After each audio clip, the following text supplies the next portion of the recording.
And hello, welcome back to the stream. It's your host Marley Startled, and we're continuing on the Union campaign. There's just been a quick lightning patch, what I've just seen come through. Hopefully it won't affect the campaign so far, but throughout the week we'll be continuing this on. I have got work most of this week, so unfortunately it'll be come and go, a few hours here, a few hours there, but altogether, so far I've been enjoying this patch. Good patch, very entertaining. And we're going to hopefully get some big victories in today, some big wins for the boys. So let's do a strategic recap, shall we, before we commence our operations. So we are the Union, and we have begun operations in the east. After a few key battles along the coast, doing a sort of blitzkrieg attack on the weakened Confederates, we established a base of operations just within Fredericksburg. At which stage the Confederates attempted to counterattack, and after a strategic flank, were able to encircle and mostly destroy the Confederate army.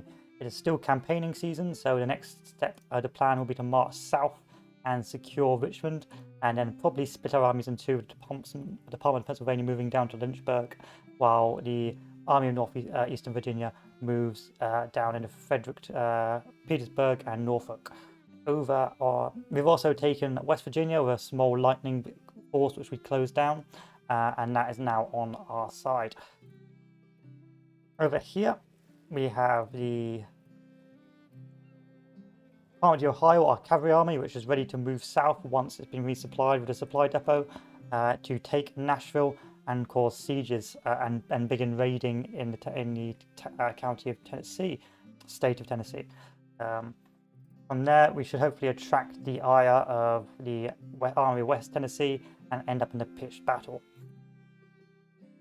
In the west in Missouri, after a few key battles, we've effectively pacified most of the region, and the Army, Department of the West, is moving south into Arkansas.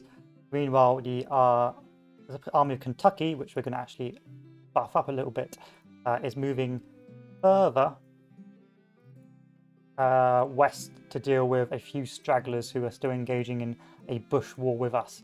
So fingers crossed they don't cause too much trouble.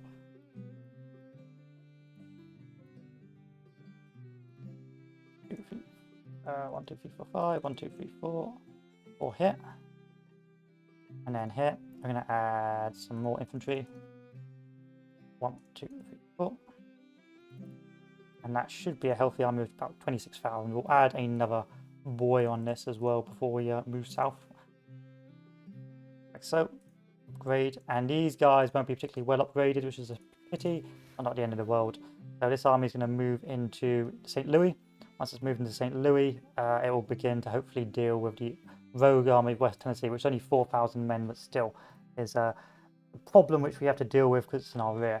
So that's our strategic recap. Let us begin. So the first thing we're going to do is we're going to march the army of Northeastern Virginia, go to aggressive, and march them straight down into Virginia. Not Virginia. March them down to Richmond.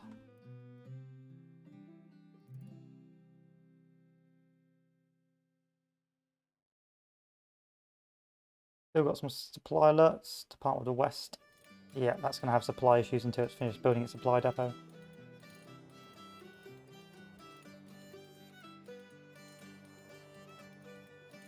Shields is as destination, so that'll be Shields here.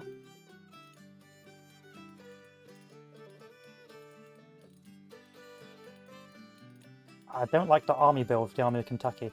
I may do this instead. Oh no, that's not it. That's not it.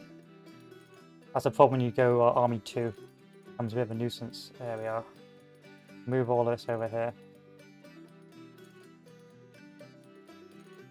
And make this bizarre army instead.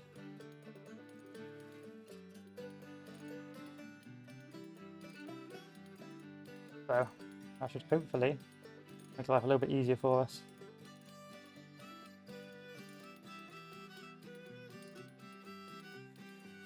This first course would disappear as well. Fingers crossed.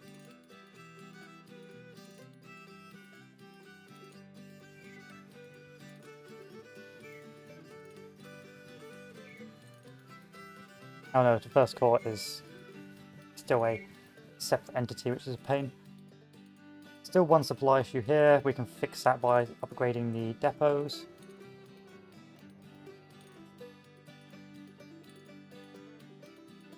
And over here, these guys should be ready to go, so we'll move them down to Nashville now.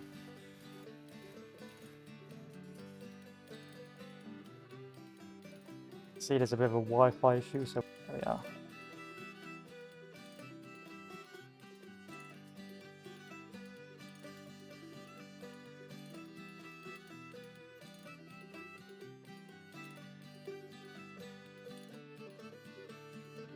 Okay, McLellan, now's your chance. Oh, maybe not. First things first. The Army of Northeastern Virginia is going to engage the Army of 37,000 under the Army of Northwest and the Army of the Potomac. First battle, McDowell will probably win this quite comfortably. And once they've taken Richmond, we can split the army up. I came in early, so it should prevent the Confederates reinforcing their army.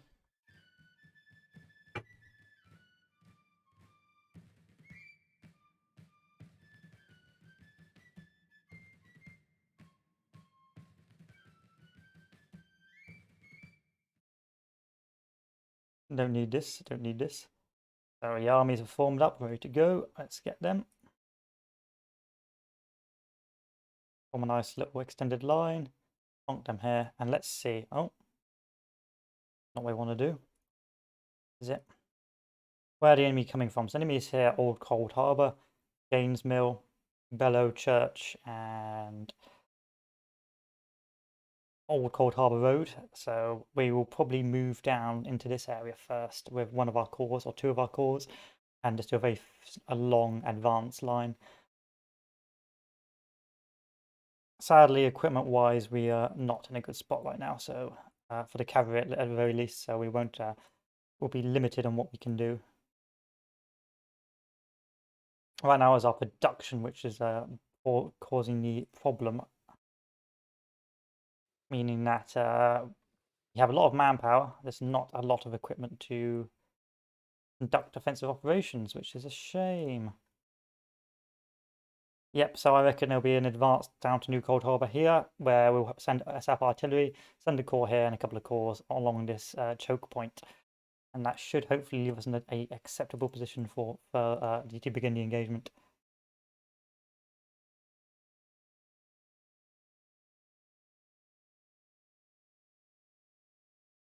Okay, time to take Hunter down. 2 corps. Artillery piece will go here as well, or the battery will go here. This corps will move down into the center.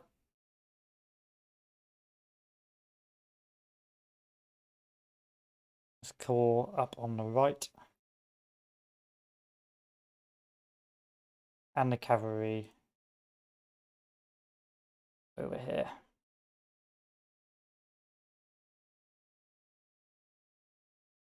It's going to be quite a wide advance we're going to have. We'll see how it goes.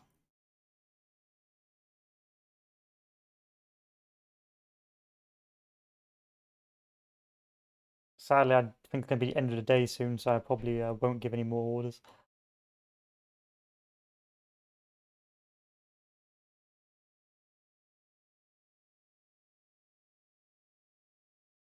Now we're getting to the large army stage, which is a bit of a problem because now the orders will be a lot more harder to get to the other ends of the battle.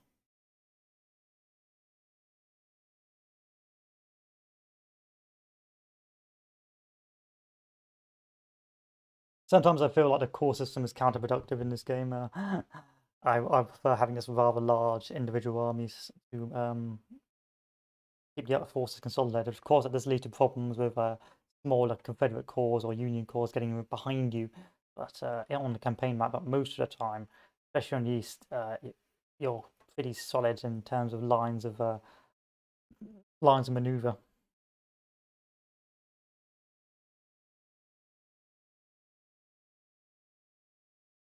So it's day 2, but the first day was always going to be a dead day. Gaines Mill, quite a good battle on Ultimate General Civil War. I may actually do a playthrough of that recorded for future reference. I think I've done that before, but I've never actually done it on hard difficulties. The Union I always lost dismally. I'll give it a go as the Union on hard difficulty, and the Confederates I've always just about scraped a victory on medium. But that's always a good game to come back to.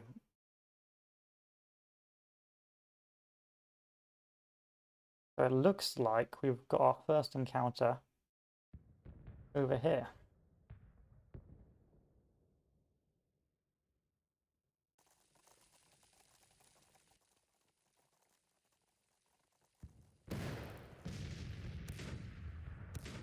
Seems like most of it is artillery, so I've got get these guys to lie down. Oh no, we've already got a route. Let's slow this down, let's slow this down, let's slow this down. And a big old artillery battery is on our right, on our left, which we'll have to focus on crushing first.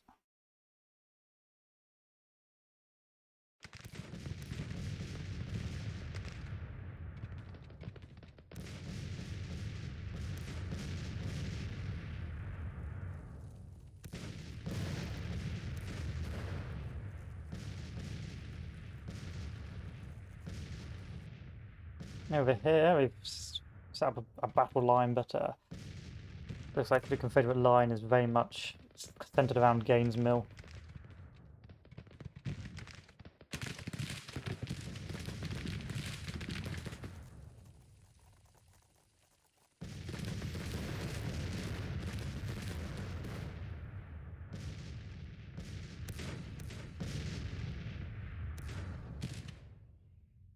It's a pity I've expanded such a wide front, meaning it's very difficult for me to break through here.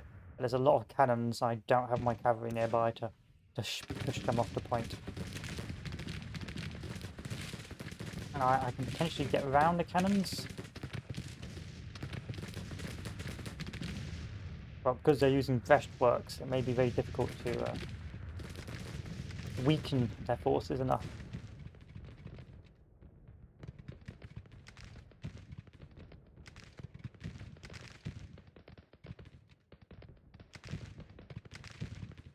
Well, we routed one cannon, but at the expense of two of our corps. Fortunately, this is a rather well-equipped division.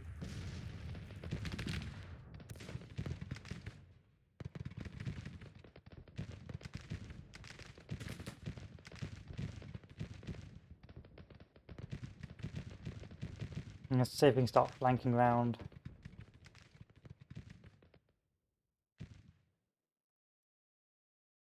It's going to take a very long time for the other corps to move up. And just outmaneuver the Confederates before they have a chance.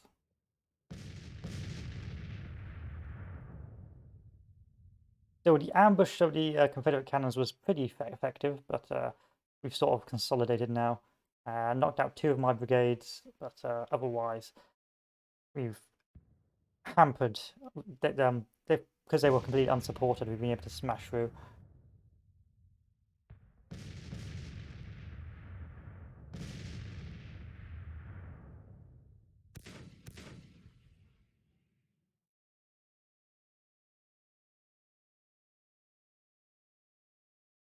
And soon the cannons will move up right on the centre of the Confederate lines.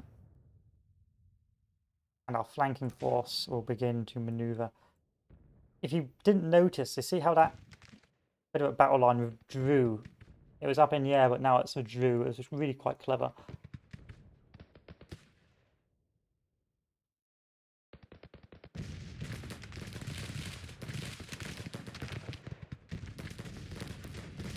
Richardson's corps will try and flank round.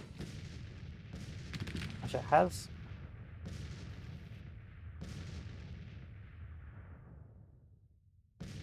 And pushed him off the point.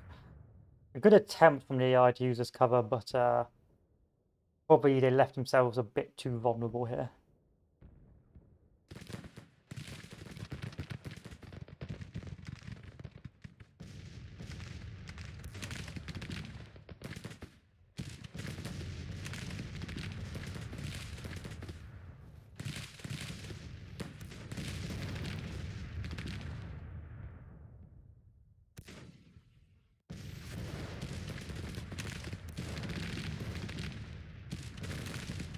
Now our cannons are finally in position.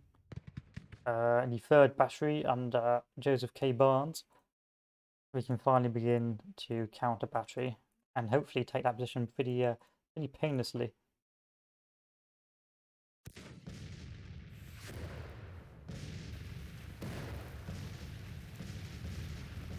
A rather uncentralized battle right now. This is just an initial skirmish.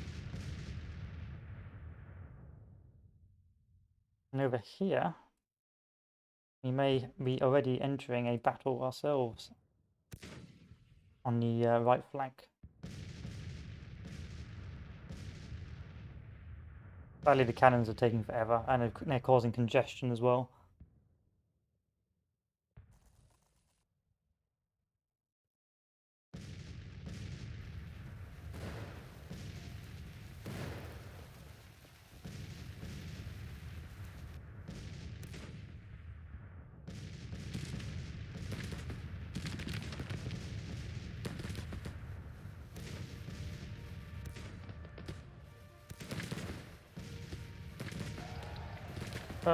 No, Richardson must have outed itself.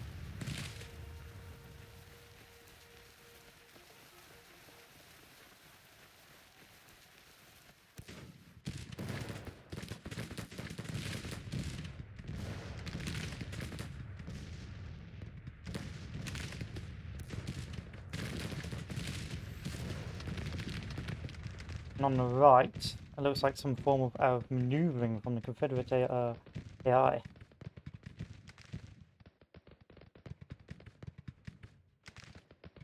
Looks like they've left a rear guard.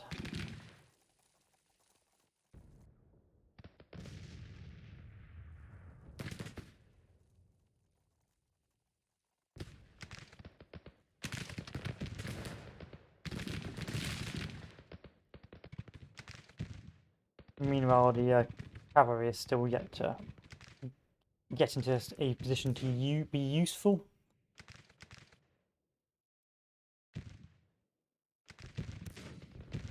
Rather costly attack under BG Daniel Tyler.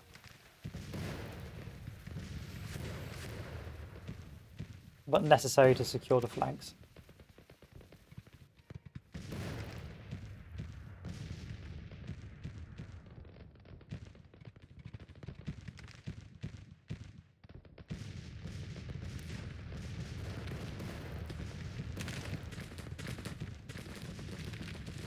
The back centre battle has been joined by the Confederates. Suppose you could LARP this historically and saying they're trying to withdraw south now across the river.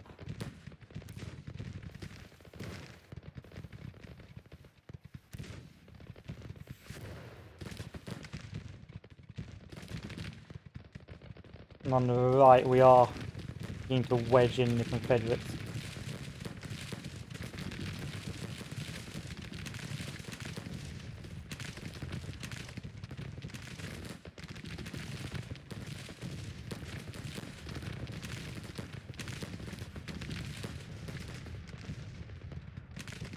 Cavalry's almost there, along with the right flanking corps.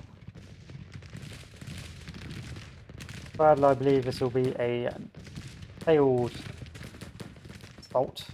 I think I am going to withdraw the remainder of BG Tyler's corps until my reinforcements from the right can finish their flanking manoeuvre. Nice to have the cannons finally here, but I don't want to risk a Confederate counterattack.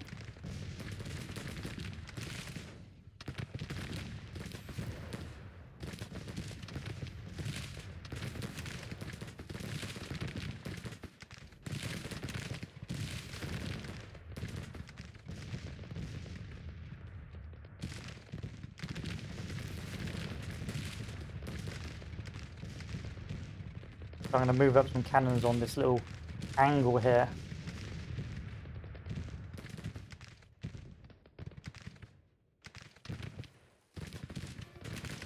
On the right, Maxey has valiantly held to buy time for the Confederate realignment. And the cavalry is bogged down with manoeuvres.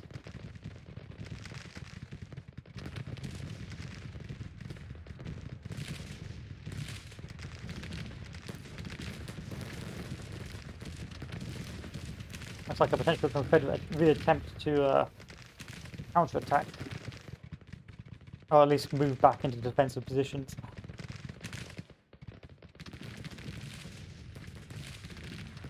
Time to move forward Lowell's brigade.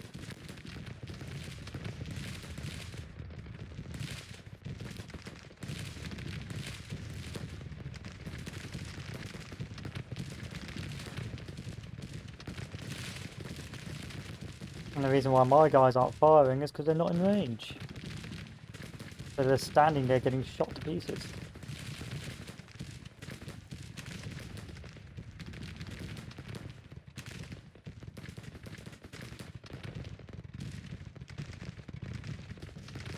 A very strong counter-attack maneuver from the Confederates on the left. Very clever.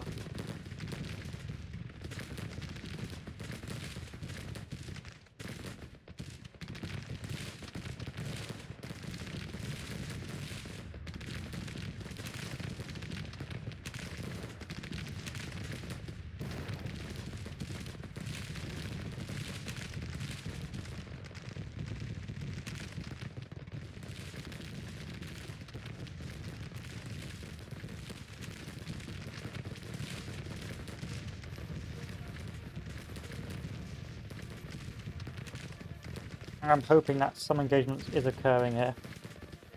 But again, they've all been ordered to fire at medium range, not long, so they're not doing much.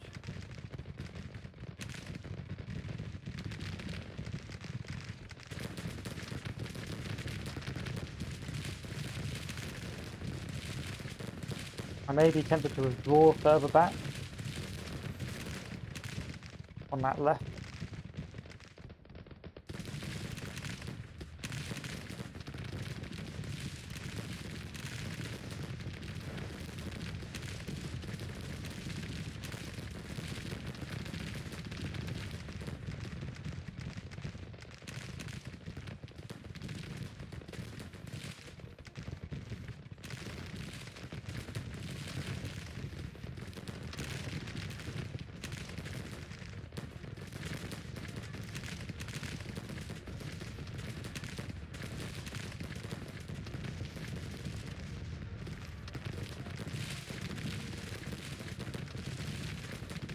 Fortunately, they've got finally begun firing. However, I have to keep on withdrawing back away from the accurate line, the accurate gunfire from Hampton. It's leaving behind a field of corpses.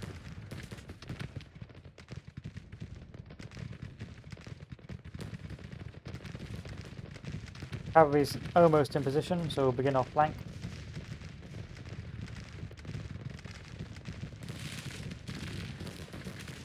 And finally, the Confederate right flank has been collapsed.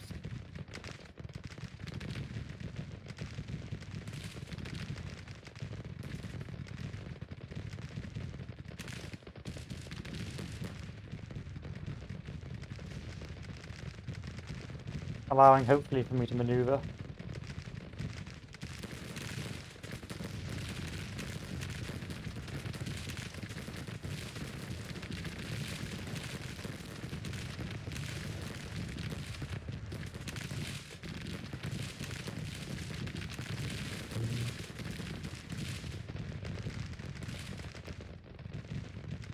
I have no idea what this guy is, but he's going to return to the field. Looks like he was from the 1st Division and the Tyler, so he's just reformed after the cavalry, well, the cannon ambush.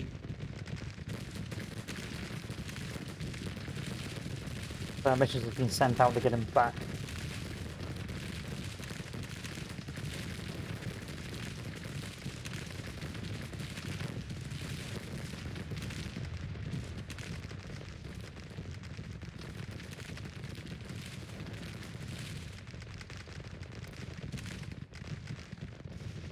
Now becomes a difficult case of trying to get these Union troops to reform after the engagement.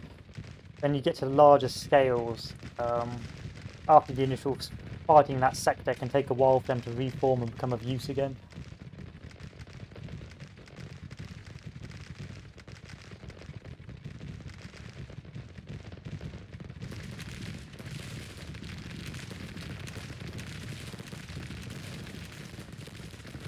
some attempted Confederate attacks on the line, but not achieving much.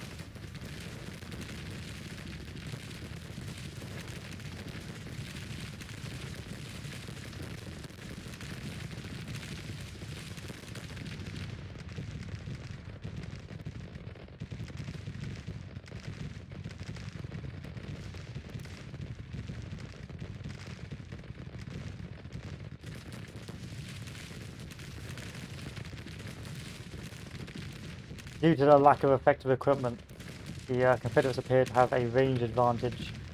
It's not good. Time to start microing orders and get the Corps Commander to do his job. Because the Union Brigades are now starting to rate any sort of decisive action here.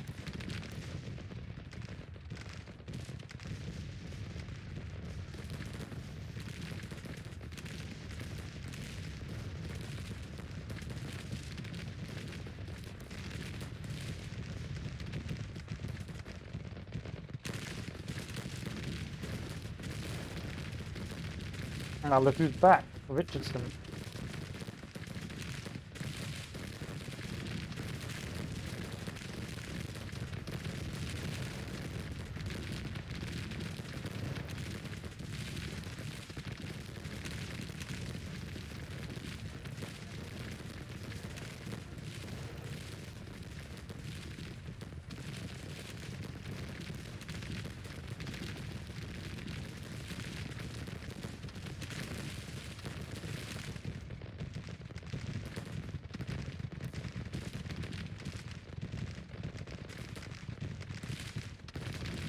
A solid battle. BA did its best it could in this scenario.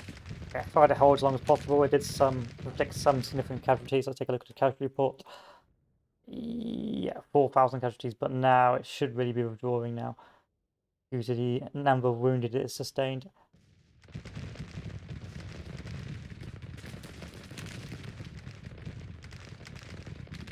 At this stage, we're going to see if we can use our cavalry, which has been rather unproductive, to do a decisive crushing of the right flank.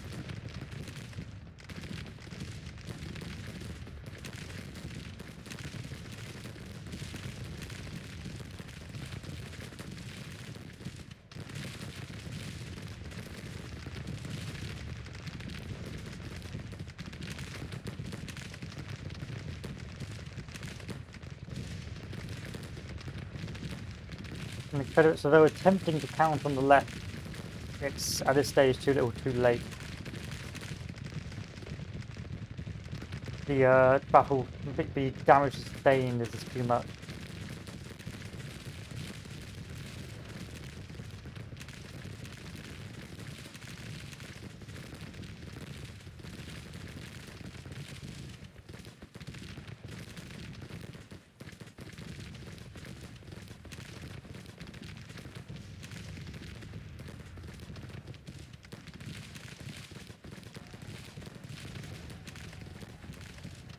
And then the enemies begun to retreat. Not before I crash what's left.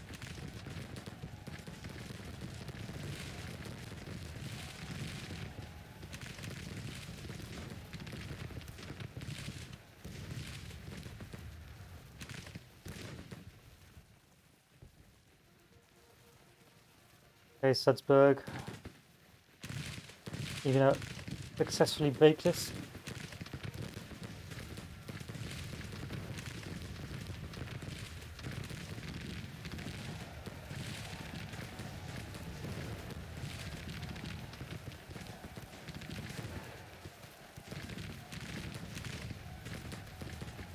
He did, but then he has routed himself. Oh no, he's reformed.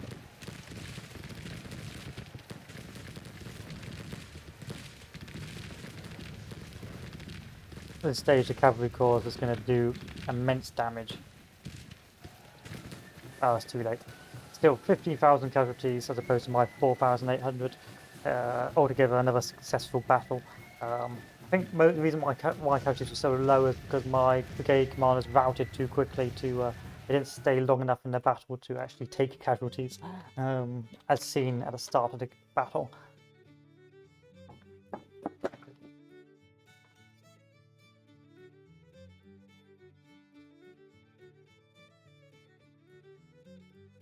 Sadly, Colonel Richardson has been embarrassed for probably his handling. Really not his fault. I think it was the ambush on the cannons.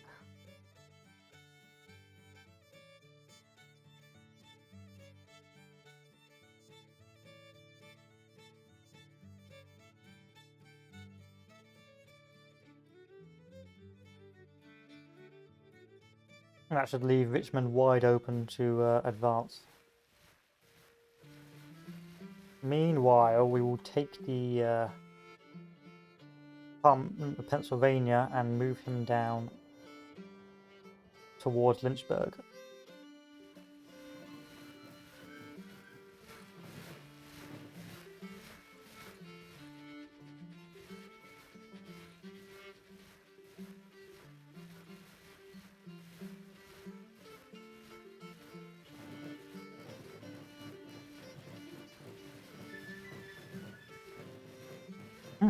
Interesting.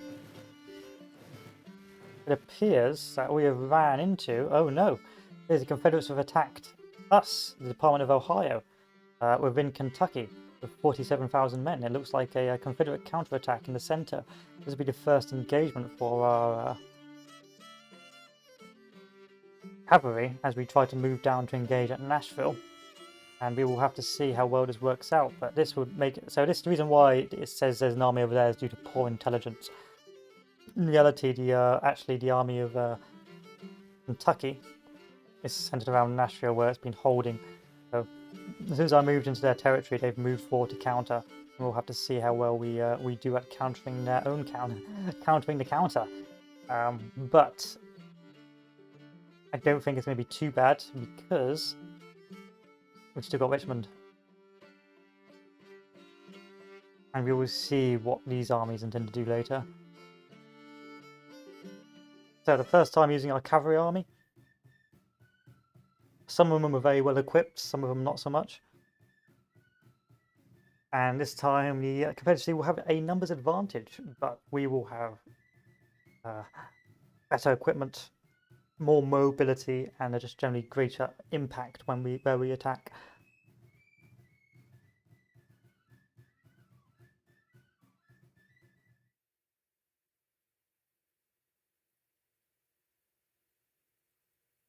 So here's our cavalry. Under Bain, here's McLellan. Hello, McLellan. Off to do your. Hopefully, don't let the team down. And we're going to aim for offensive operations as soon as possible. So we're going to try and move down into Salem. So we'll probably follow this main route down with the intent of going along here to engage. But we will see.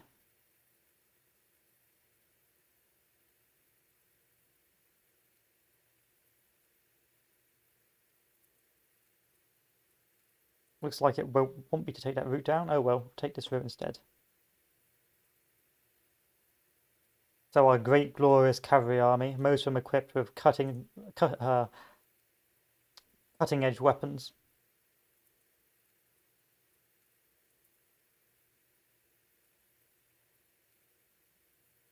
We will see how well they do.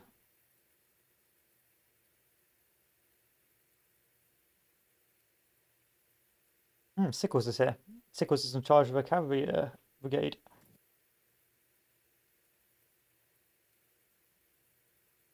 I should have really brought some horse-drawn artillery as well for the cavalry, but I wanted to LARP, if you know what I mean.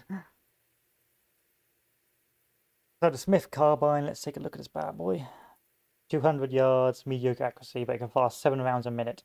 That's almost double what the Confederates can fire.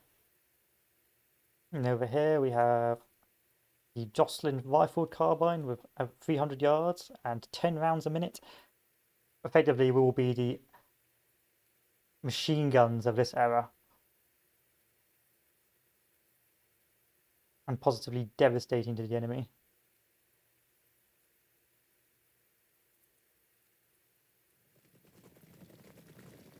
And because the cavalry is so fast on roads, we'll hopefully be able to ambush the Confederates as well once we get into an effective position.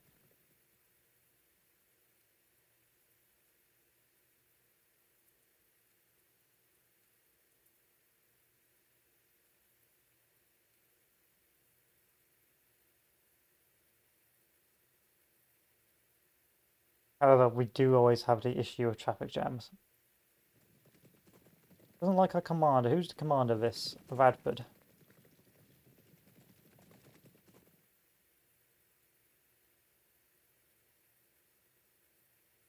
See, we've already got corps almost at the destination. That's how fast these units are. So it appears that the enemy may be moving up in the centre here. So we are going to cancel this order. Cancel the order for all our brigades.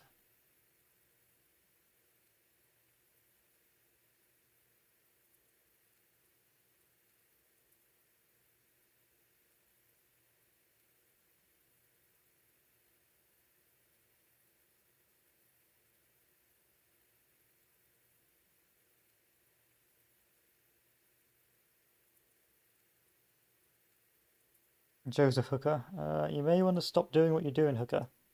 You're about to run into disaster. Quite literally disaster. Now, the first thing Hooker's going to do is engage this.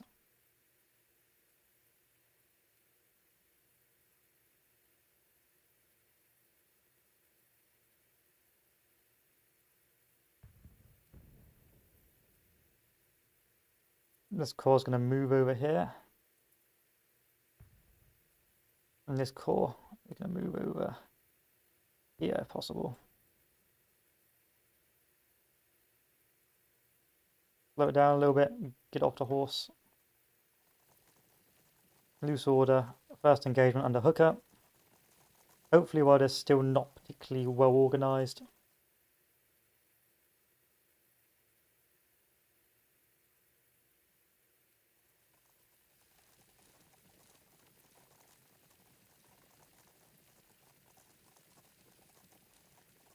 I don't know what you're doing, Hooker.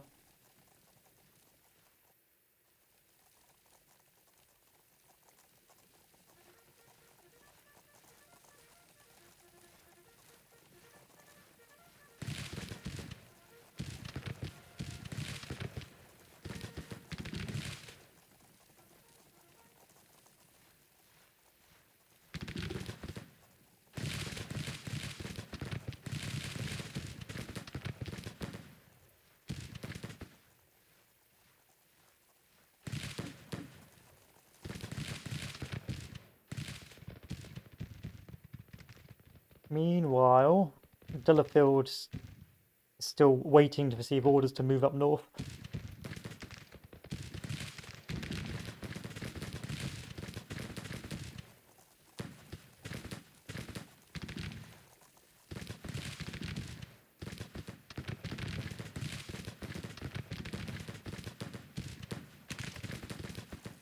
These guys moving in for a charge.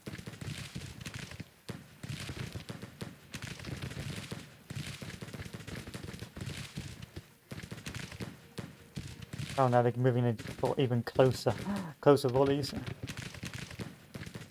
But you can just see by the amount of bodies on the Confederate side, like the complete difference in firepower, the range and the fire rate on these carbines. 1 casualty. How many casualties is this? 300 casualties. Weapon of mass destruction.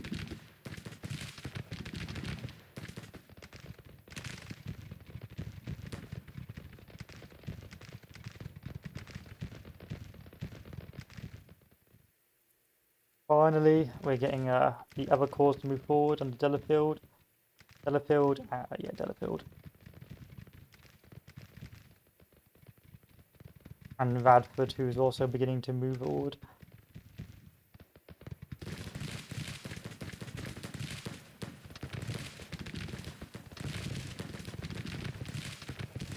That's the sheer difference in casualties. Sure, they're getting close now, so we are going to start taking more casualties, but we will be able to out DPS.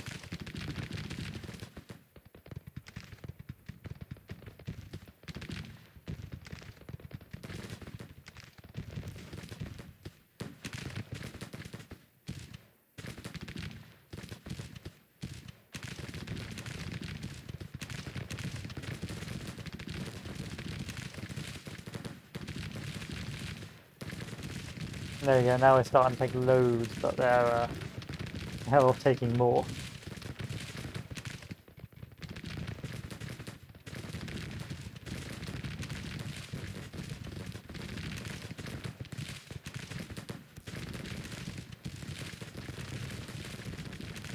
So I've got them in loose formation.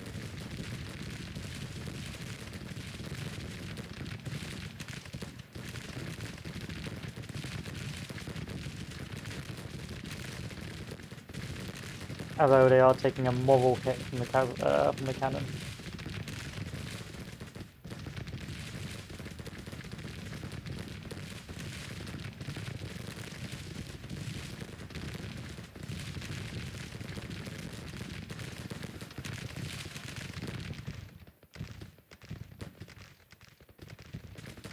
Sadly, the cannon won that engagement. This is where we get bold. Got to counter the enemy's cannon before they can do too much damage.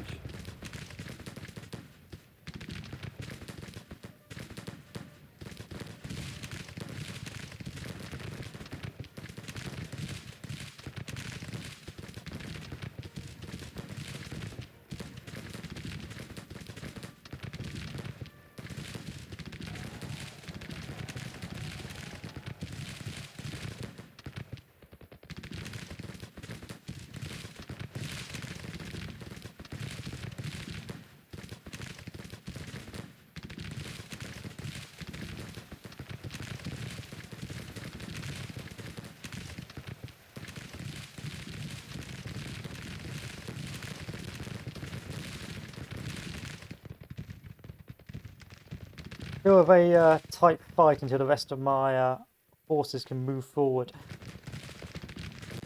I had hoped to bring all my corps to bear at once, but unfortunately this hasn't happened.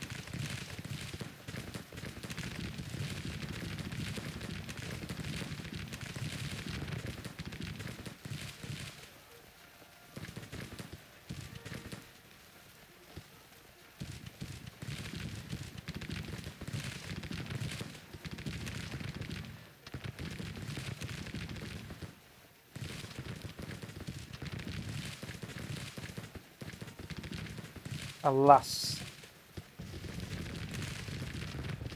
We somehow stumbled into another cannon battery. Hopefully it won't be too dangerous for us.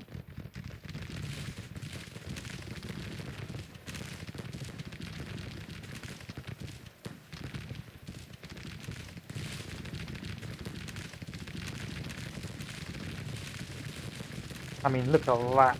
Look at us moving forward with these machine guns. I've told him to halt because I don't want him to get in melee, but he's there we are. Thank God, he's halted at point blank range.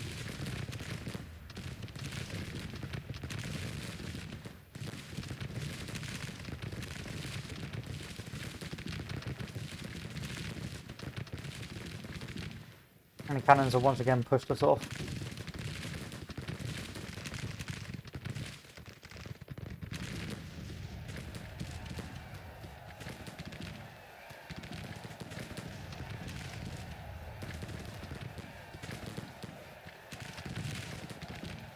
I don't really want to engage in melee with these guys, if I'm honest. I do want to move through that artillery.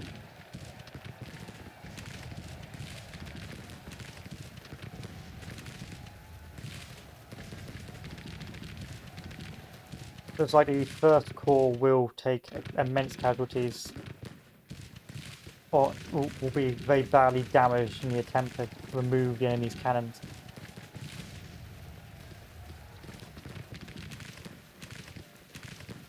Well, I've got to. I've got no choice, but the cannons have to go.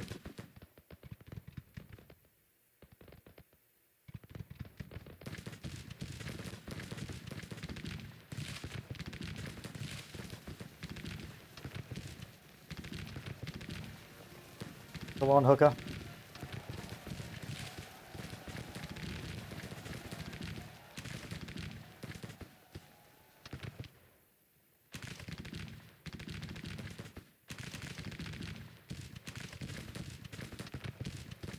Hooker's charge. Hooker's suicide mission. Knock out the cannon so he can win the war.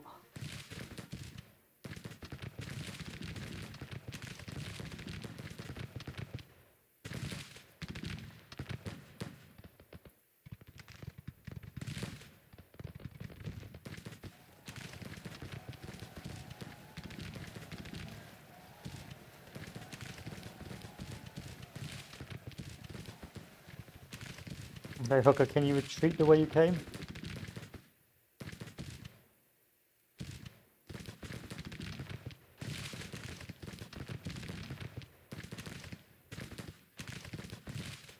Alright, charge back behind you, Hooker.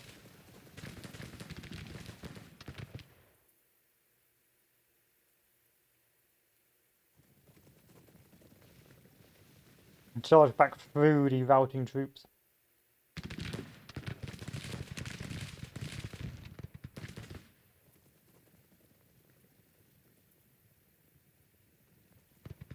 Oh no, Hooker's been pinned off the horse, Hooker.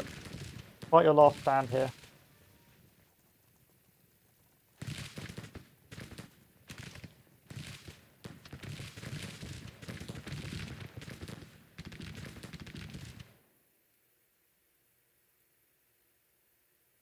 Hooker's in the Valley of Death.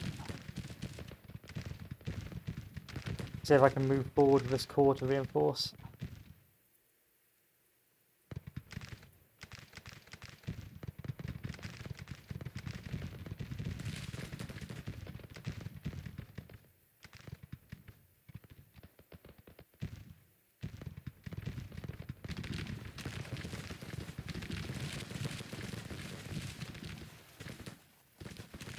He's in a vulnerable position, but it'll be whether or not the AI's, from the chaos, whether or not the AI is able to bring force to bear on him.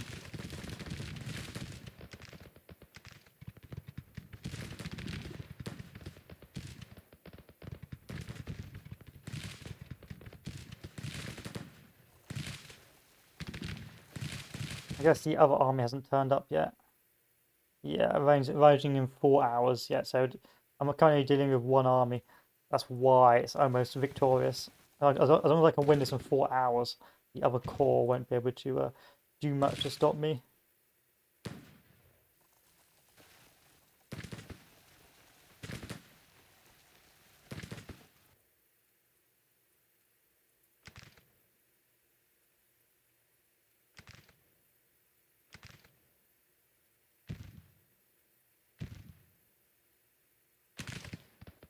What are you doing? Okay, Potts. You're equipped with the Jocelyn rifle carbine, so you should be able to do some significant damage.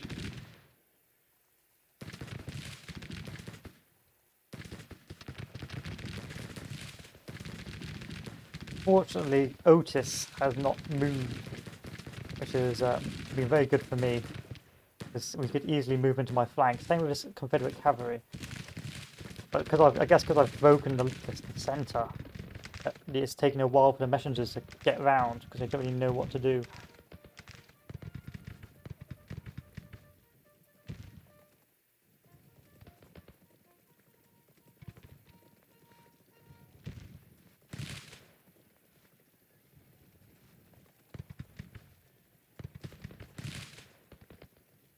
And the enemy's retreating.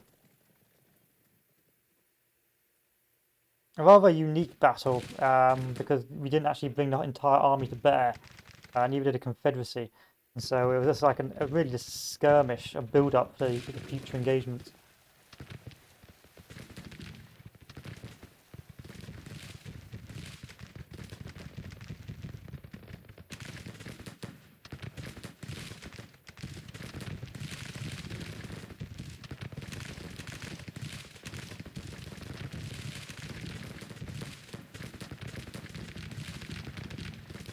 Okay, Fisher.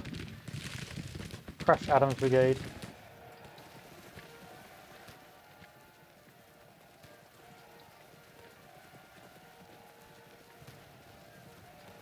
Adams' brigade has been surely crushed. And Hooker, with his exceptional charge in the centre, gives us victory.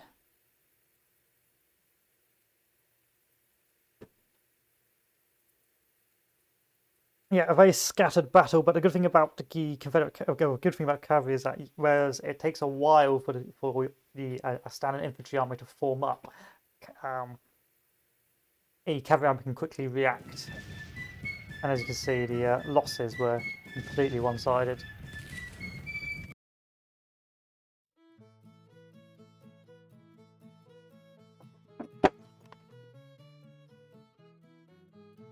However, it's a minor victory. That's the lead up to the main event.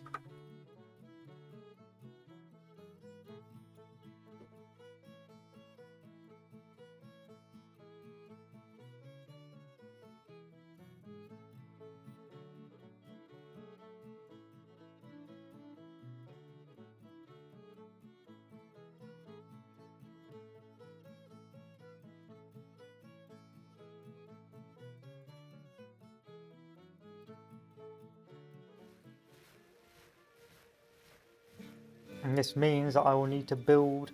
Actually, do I need to build? I just want to give these guys the last upgrades for their weapons.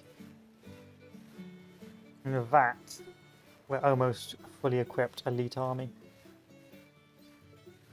We're going to keep on advancing now that we have the advantage. And Richmond has fallen, which means that the national morale for the Confederacy is only at 51%.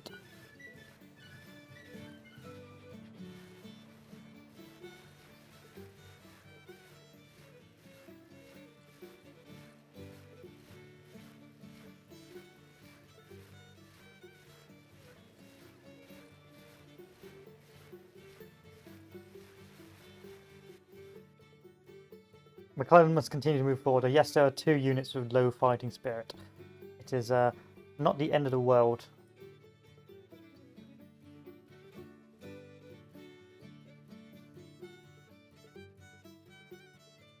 And I do want to take Nashville. If I take Nashville, I can begin my pillaging.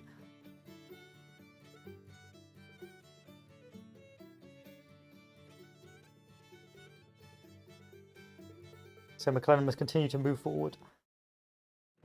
Thankfully, there's one army, really only one army I have to deal with. The other army has been routed. So I've been able to defeat the enemy in detail, meaning that now I should have a numerical advantage.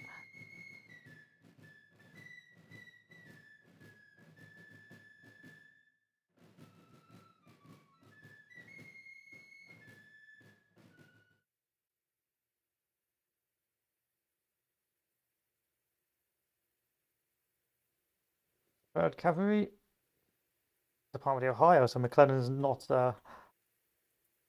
living up to his historical namesake now. He's actually moving forward. So, because they're in defensive operations, I will have no idea where I will encounter them. I think we'll just have to do a frontal push in the center around forest and hope for the best. So we'll send 1 cavalry brigade up here. Not 1 cavalry brigade. Well, you know what I mean. You know what I mean, boys. Nope, nope, nope, nope, nope, nope, nope, nope.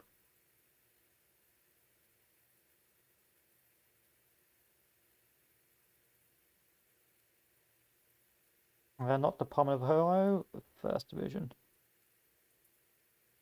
There we go. I'm going to try to do a general cross and split our forces. Should have some soldiers with low fighting spirit. That is Bruce and Jones. I suspect those are the 2 routed earlier.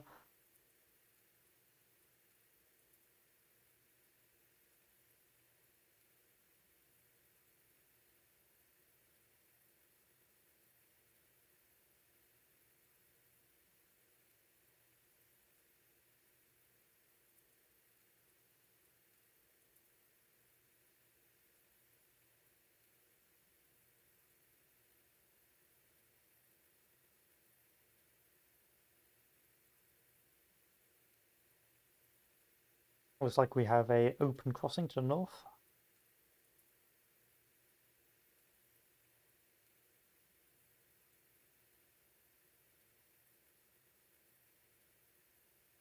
Open crossing to the south. Maybe even an open crossing in the center. Like the Confederates have abandoned the river. Interesting.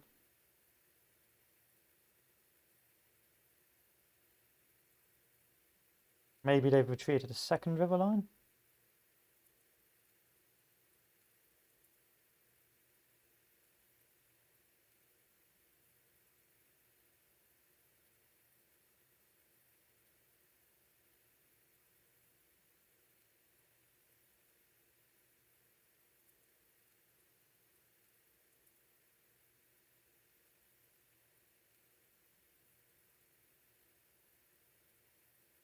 Still no movement from. Interesting. Interesting.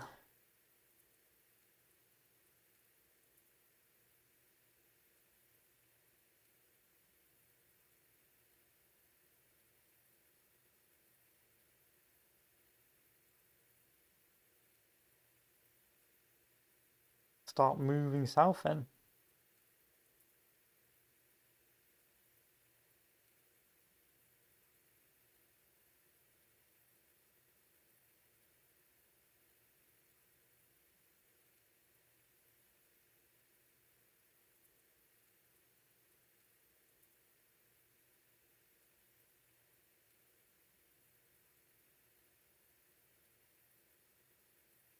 Oh, he's very tense before the engagement.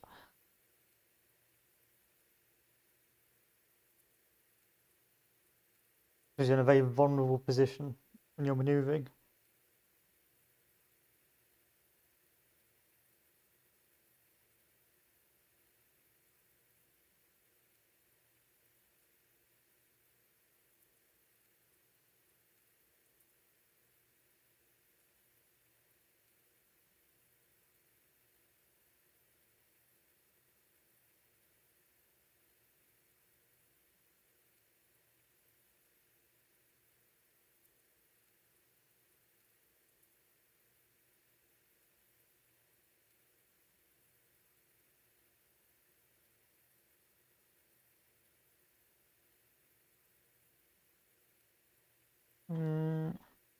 Don't really care for the objectives that much. We'll keep moving. Keep moving south.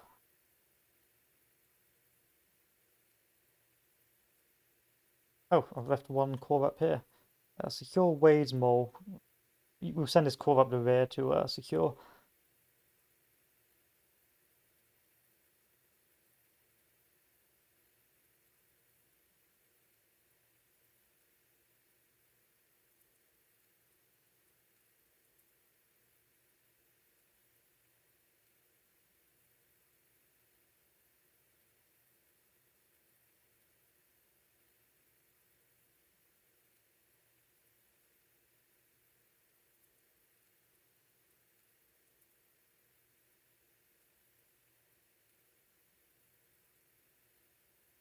And that should hopefully force the AI to start maneuvering as well, because he's abandoned all his capture points.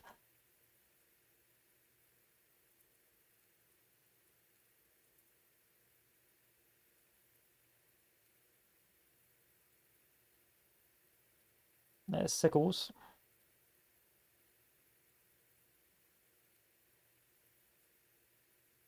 End of the day, continue.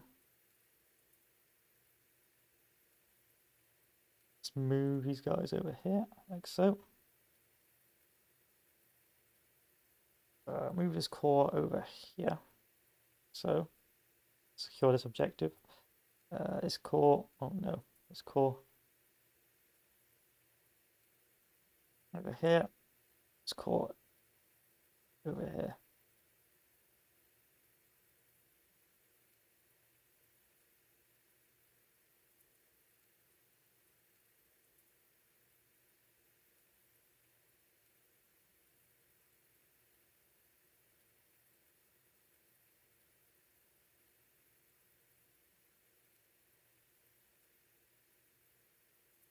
Interesting. What is Confederacy doing? Got low supply.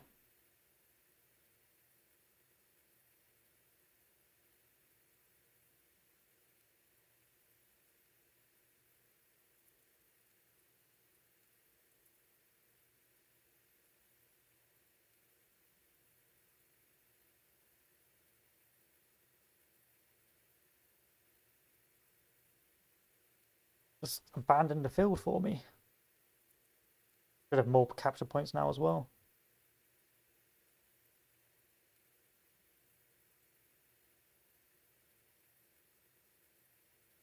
I've only got 43 morale, whereas Confederate's got 74.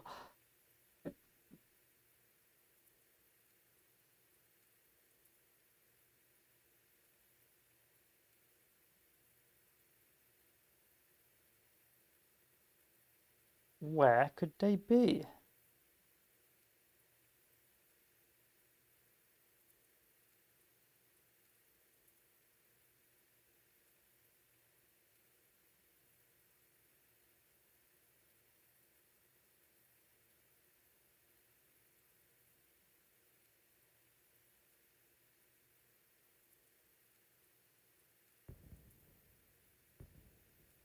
I hear artillery fire.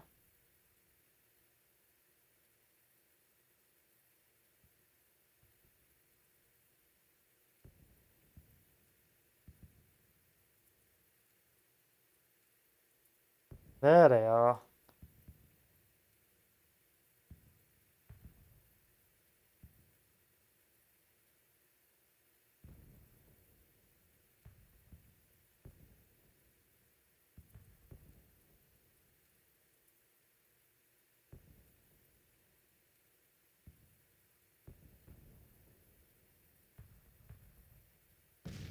I start forming up.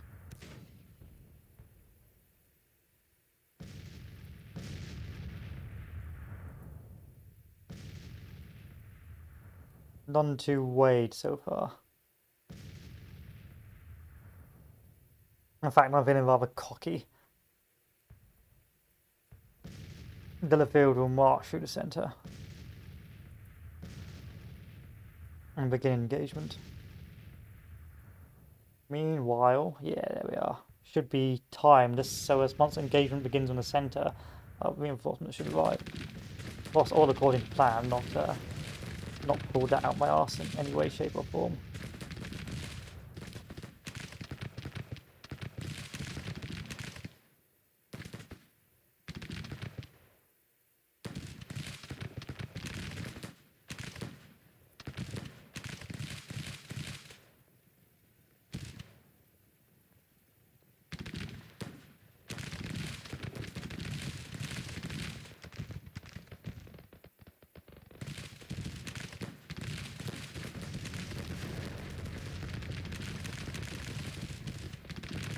Who's going to win? Their skirmishers versus my machine guns. Killock, Walker, Reynolds.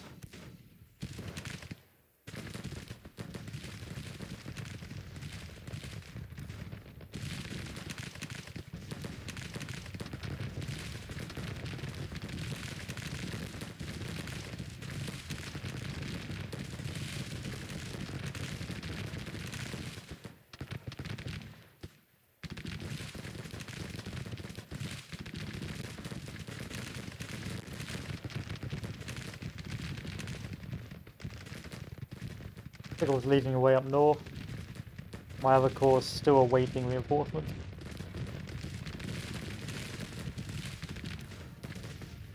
Interesting, interesting. They've appeared to decide to begin an assault.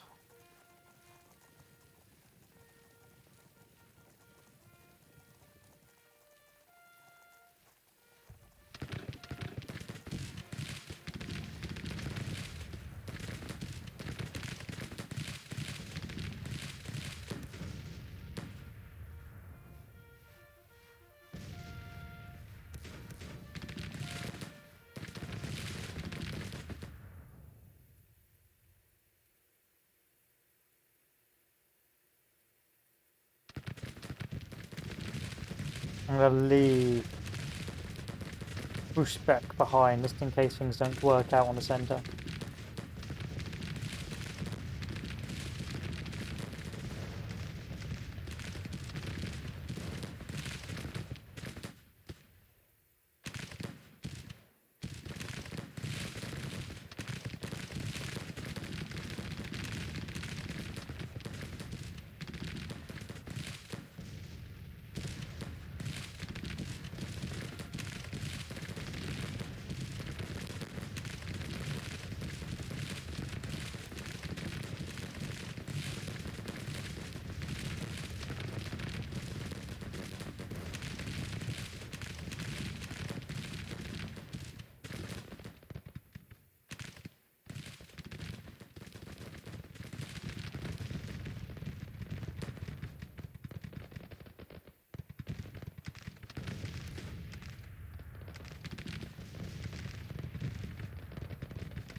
51 lockers.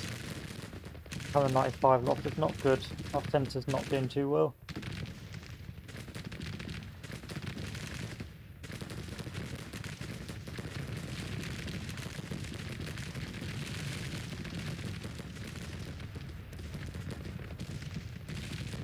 Moving sickles into charge to try and get that cannon.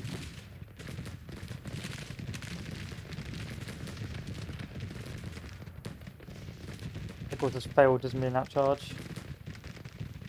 Gonna move in another core.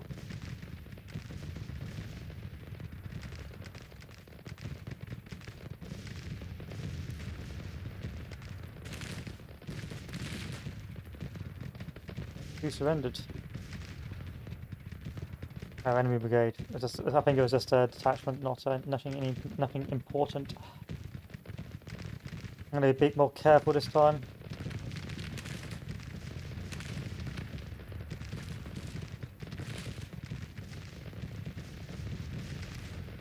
Once again, another rout.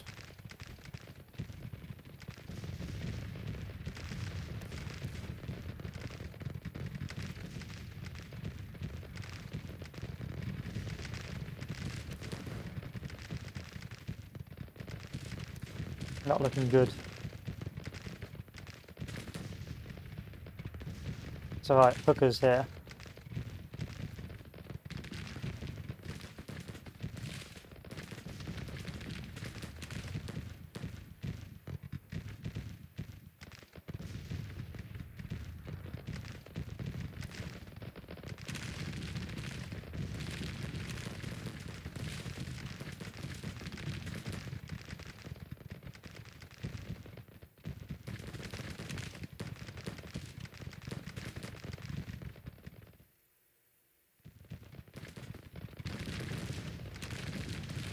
With the artillery dealt with, we should buy us time. Unfortunately, our cavalry has decided to march into the enemy lines.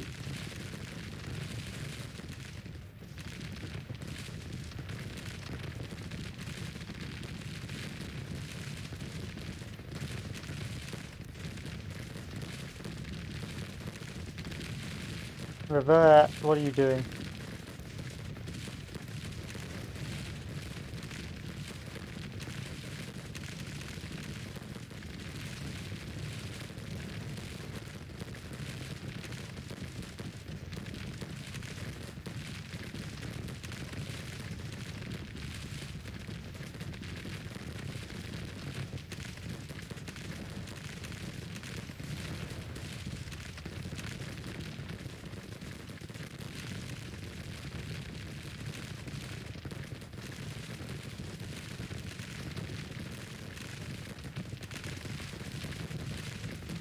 Revere had surrendered. You coward. Oh, actually, you idiot, if I'm honest. Get on your horse and see if you can charge that cannon. The key issue I have here is that the enemy cannons are devastating my cavalry charges. Oh, devastating my cavalry. I can win in a fair fight with the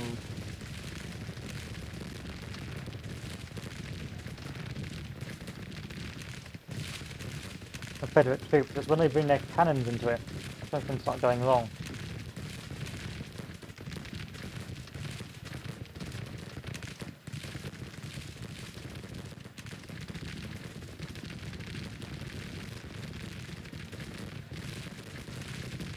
Unfortunately, the machine gun fire on the south is beginning to do what I need it to do.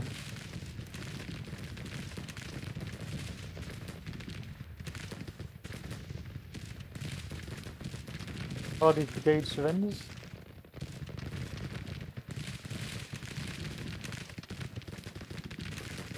Another enemy brigade has also surrendered.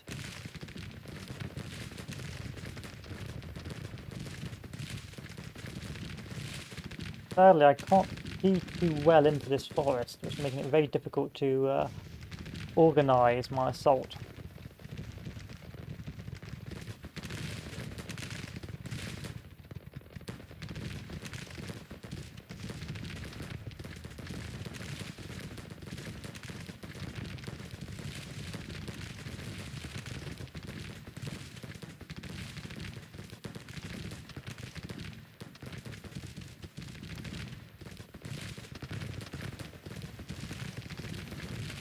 But you can tell by sheer casualties these Confederates are taking is that even though these guys are almost glass-like cannons against enemy artillery, once you get them in a proper fight, they are devastating.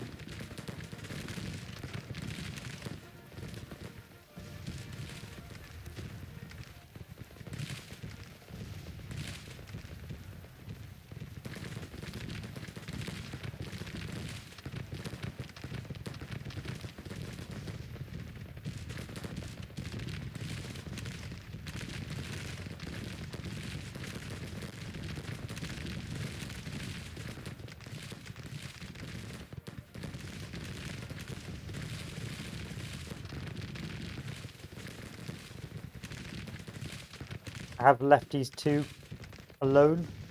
They are getting messages back. They may try and withdraw across, but it's unlikely.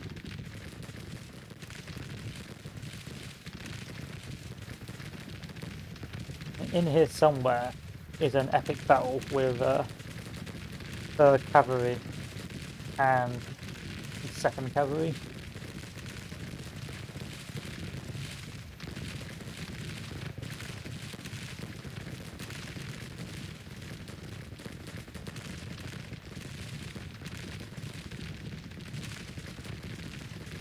And these guys are equipped with Burnside carbines of 9 rounds a minute.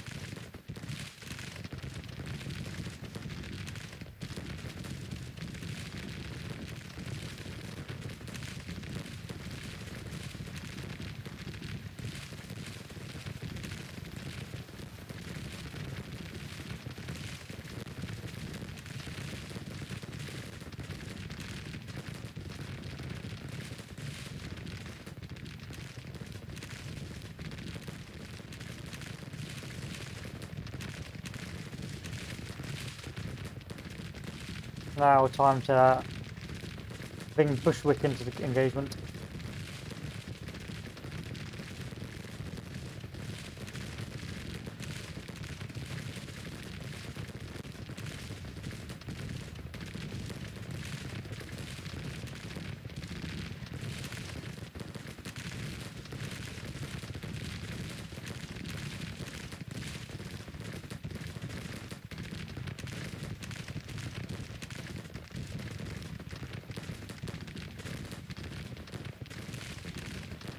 Move to engage behind if possible.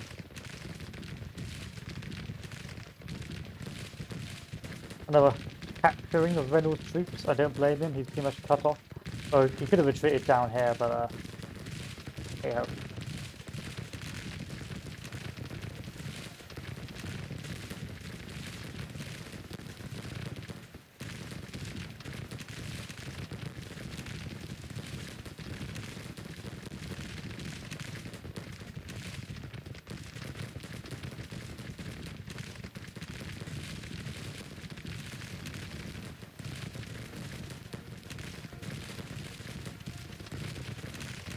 If only I could see the enemy on this hill.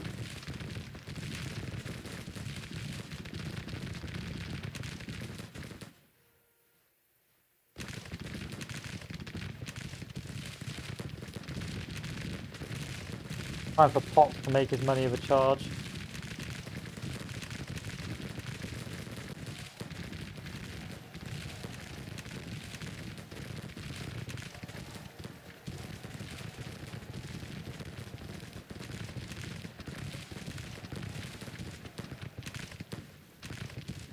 Eventually we can wipe out this army.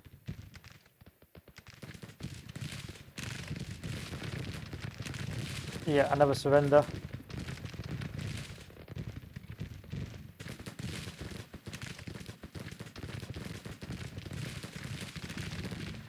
I want this army deleted. No punches, pulling no punches, so let's use this cavalry to its utmost.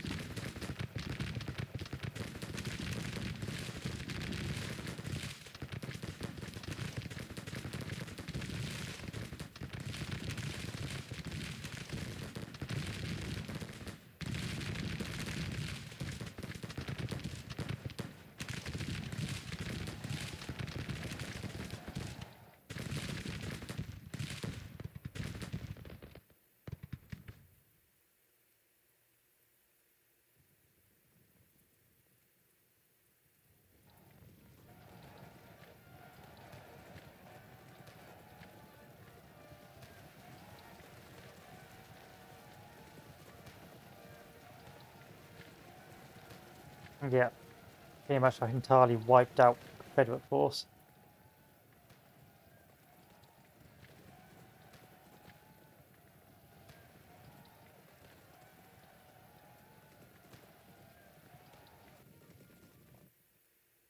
What do I think of that battle? I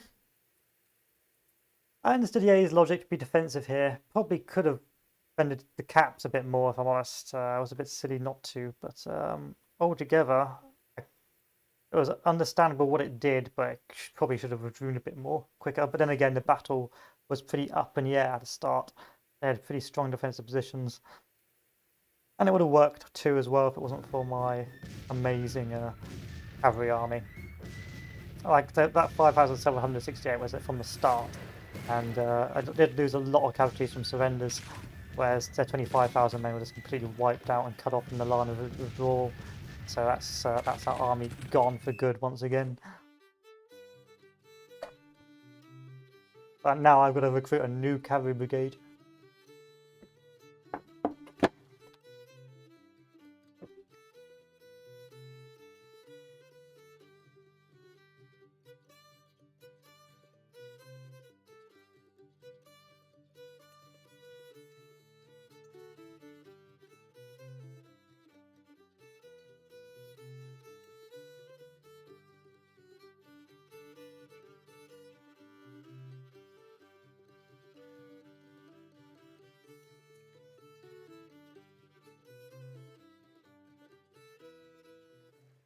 Another glorious victory at Nashville. An entire unit has disintegrated thanks to that.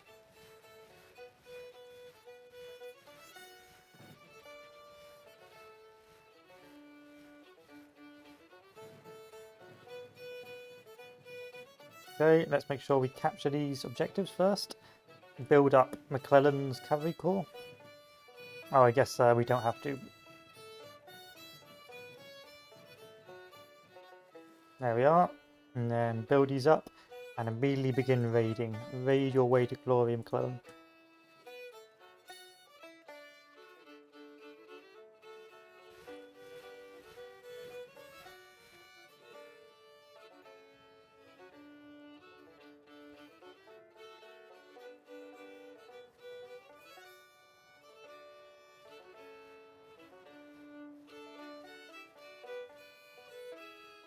Raid your way to glory, Mac.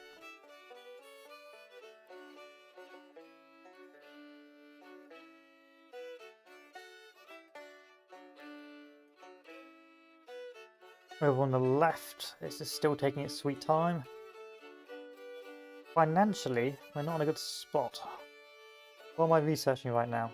Oh, economics 2. That's fine.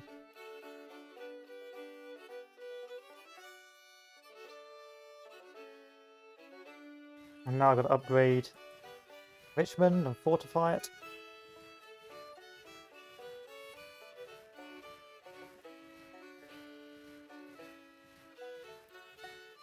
Where to build a fort in Richmond, eh?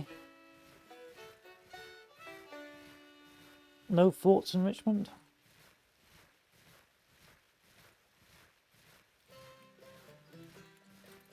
Fine.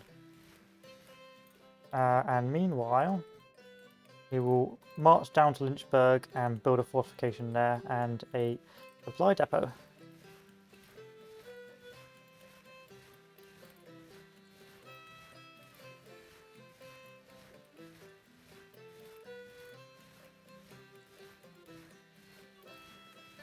Damn.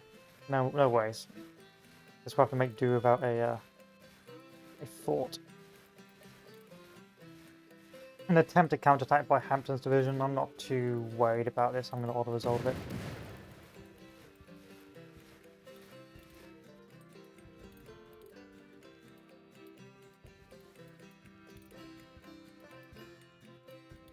There's the fort I want. So we'll probably hold Richmond here of the Army of Northeastern Virginia until we are ready to advance south again once we finish building up a fort, because I don't want to advance all the way down and have nothing there, if you know what I mean. No forts there in case we get pushed back.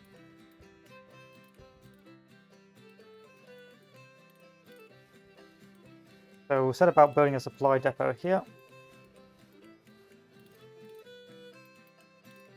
and be ready to continue marching down south. Already national morale is at 44% for the Confederacy, so I think it's going to be a pretty quick war. But it always is. The Union is a very not overpowered, very powerful nation. But it will make a change from what I'm normally used to with the Union, which is having to do all the objectives. It'd be interesting to not have to do all the objectives this time.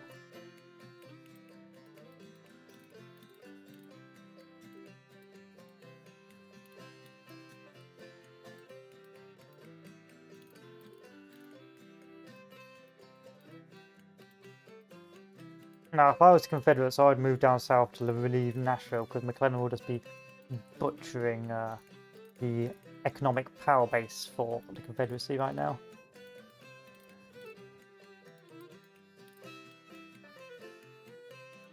Sadly, this army is not ready yet to move up and counter the army of Tennessee, but as soon as it is, we will move down there to deal with it.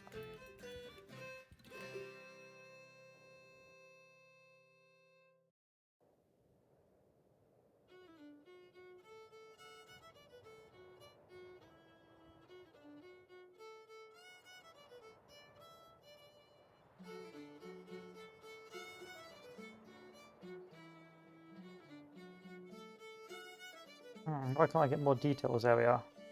Supply's still bad. It is always going to be bad here. Missouri is awful, supply-wise.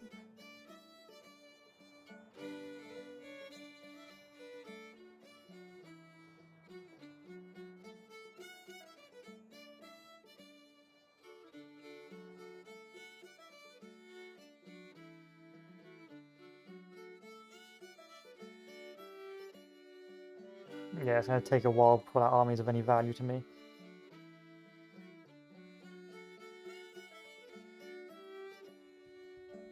Okay, and let's build ourselves a fort as well.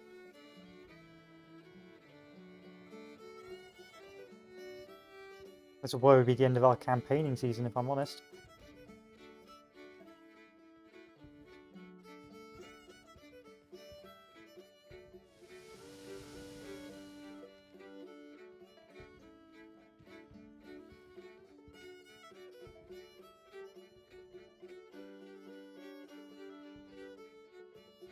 I wonder where the Confederate armies have gone.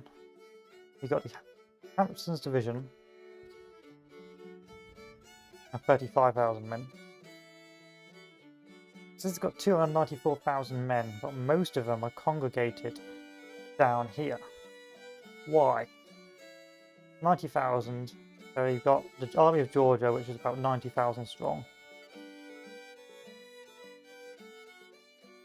And then you have the Army of Oconee,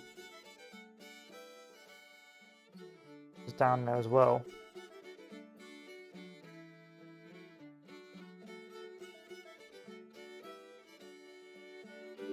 Looks like we may be seeing a push from the Confederates in the center, which should be quite unique. So I might build a new army for myself in the state of Indiana.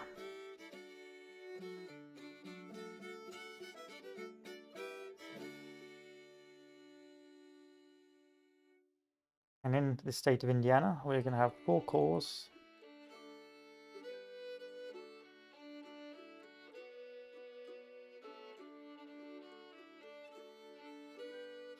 No, I don't want that. That's bad. I want that instead. Level 4 corps.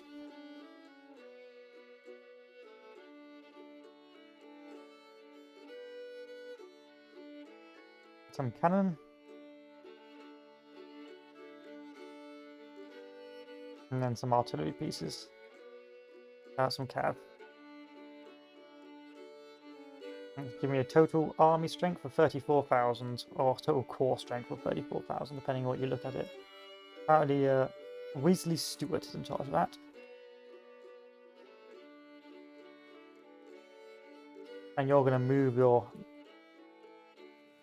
force down here to be reserved just in case Kentucky ends up being a battleground state.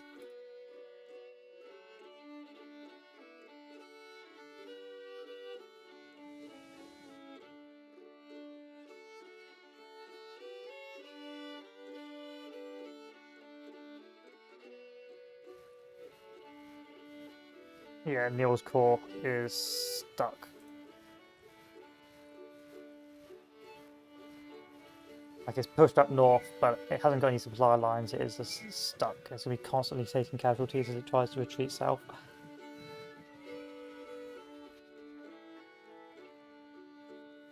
Devon's Corps.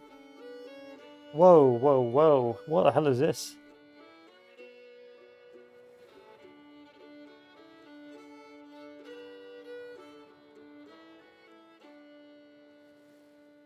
Maybe cavalry army's OP. Look at that skirmishing mechanic.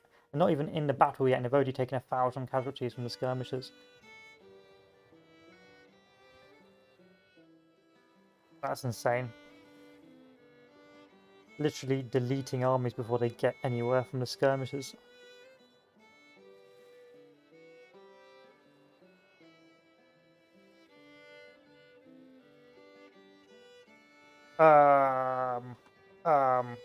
Okay.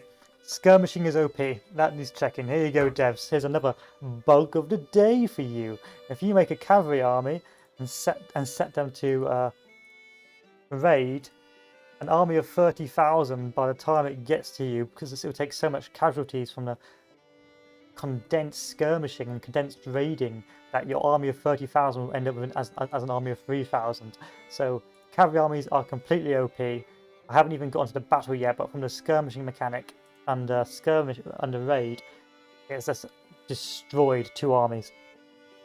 A skirmish of all enemies within range. Yeah, cavalry armies are disgusting OP. So this is what it was before. 23,000 men. Now it's only 3,000 men from the pure skirmishers. What about Neil's Corps? That used to be 17,000 men. There's none left. McLellan has just guerrilla warred 2 Confederate corps into nothing. Minus 60% support in the state of Tennessee. I actually check state support.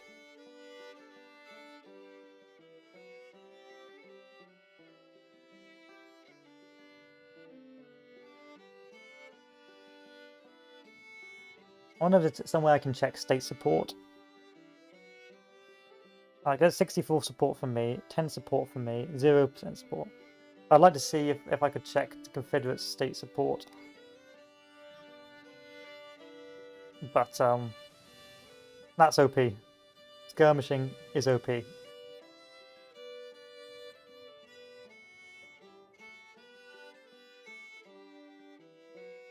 I should turn it off, but I want to play the Confederacy next, so because of the new update, so I'm not going to turn it off. But here you go. If you want to break the game, make a cavalry army of 35,000 men, send them into the nearest enemy territory, and select raid, and you will delete everything.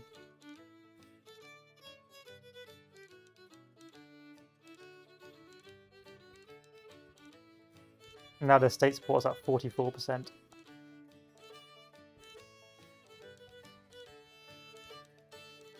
Slavery prohibited, okay. Actually, it is 1862, so I probably should do the Emancipation Proclamation. Meanwhile, my state support is a solid 88. Another army coming in. 36,000 versus my 57,000 should be an easy battle.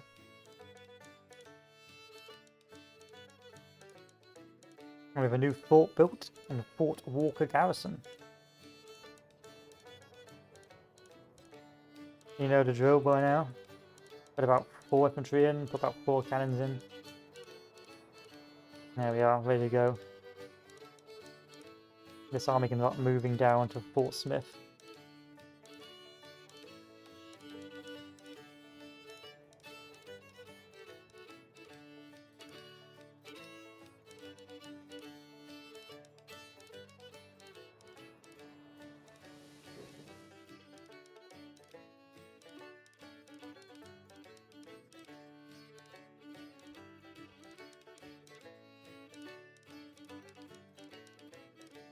I think some armies has been completely wiped out from the raiding.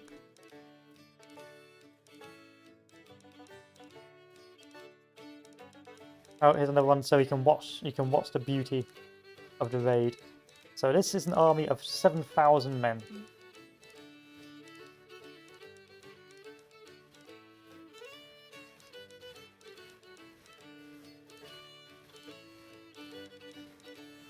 Wait, one sec, who's sieging me? Oh, I'm sieging them.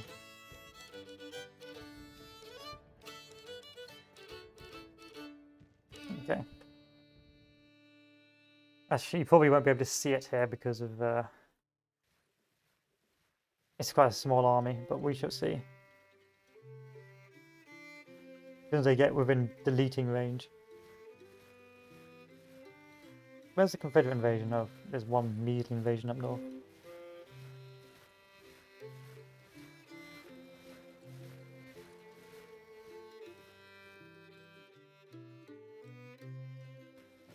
Here we are. So here's an army of 19,000, and here's an army of 30,000. Let's see what happens.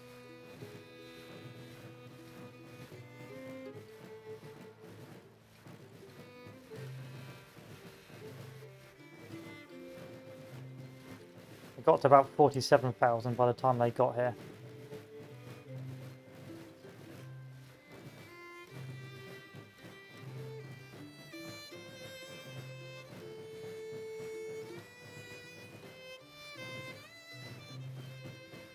You can see it in more detail, but yeah. It should be around about, what, 60,000 men? It took about 20,000 men off the top already.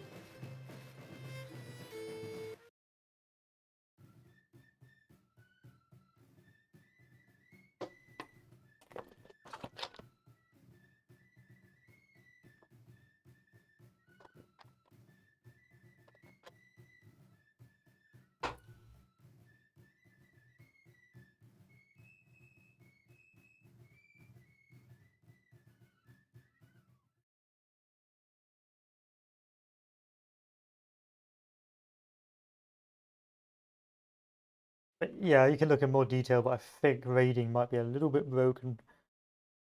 So they've got a larger force, and I'm defending, so we're going to play it pretty safe. I'm going to move straight over, cover this objective.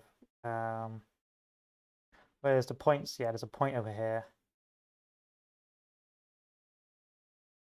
Point there, point there, point there, point there. Yeah, so really I've got to hold the river crossing, which shouldn't be too difficult to do with an army of excessively powerful cav. So next game, no cav armies and no raiding. Raiding OP. But still, I do it so you don't have to.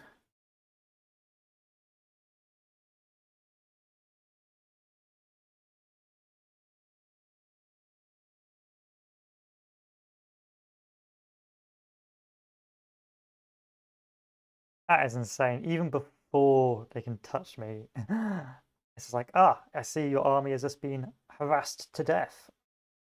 And I think you could probably abuse this as well, because make a cavalry army of garbage equipment, like 50,000 strong, because again, horses aren't a commodity in this. So, I know historically there was a big problem for the Union trying to get enough horses, or enough decent horses to make an effective cavalry. But in this, horses just pop into existence. So maybe they should put a limiter on the amount of cavalry you can bring, which you can lift off via policies to avoid this happening. Hey, what do I know?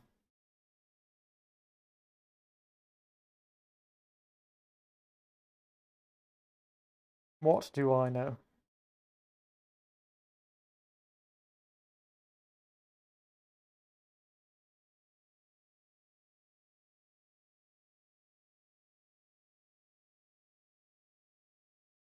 Okay, trucks are drawn. So one of our cavalry's already routed. Don't blame them.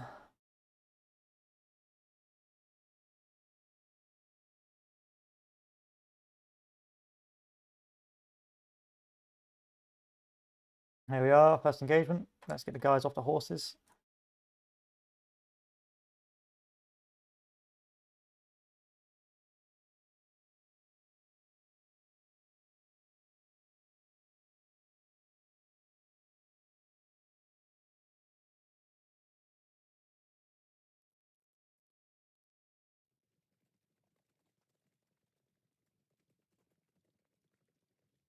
See what these boys do.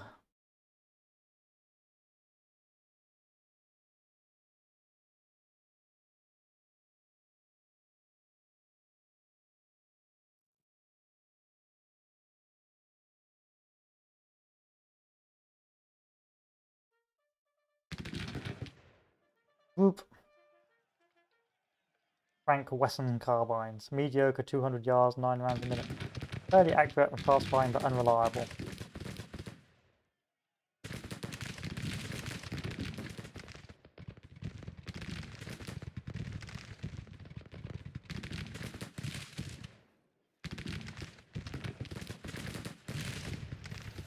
Yeah, no chance. I'm tempted to go off skirmishing for these guys. Just so I can fit more firepower on the field at one time.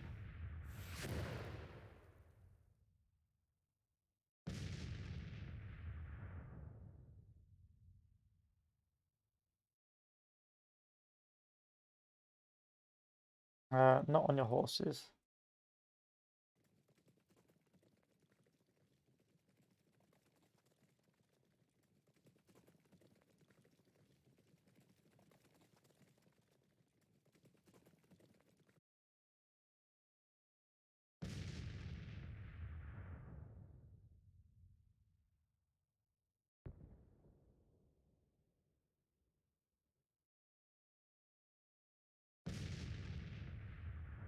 Let's see what these boys do.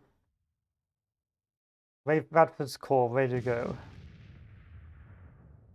In the meantime, get these boys up and ready.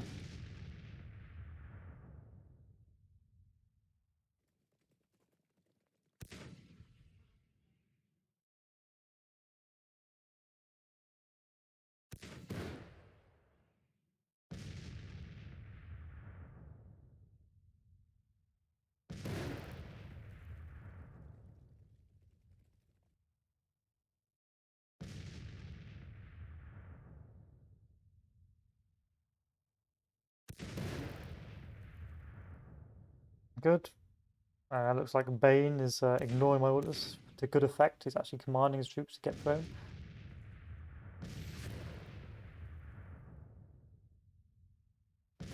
Another charge across the river.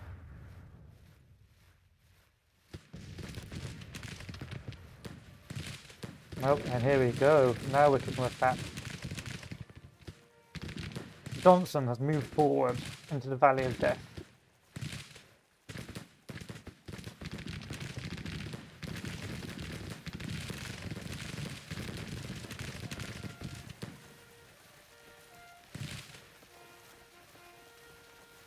And he's immediately retreating back across the river.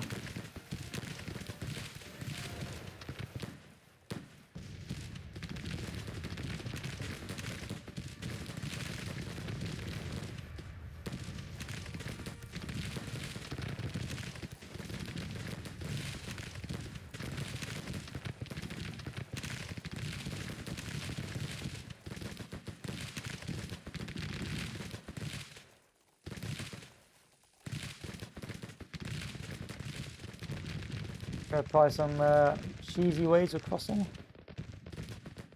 Nope, we can try, but I've got a whole corps here ready to go.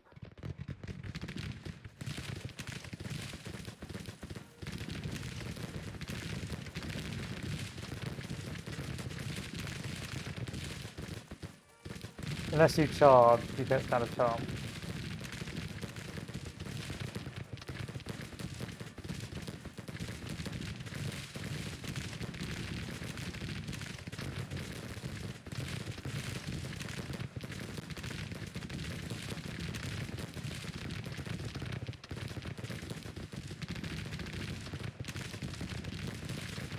That's a Burnside carbine, like. Breach loading with a special brass carbine, easy and safe to use, well accurate, designed by Ambrose E. Burnside.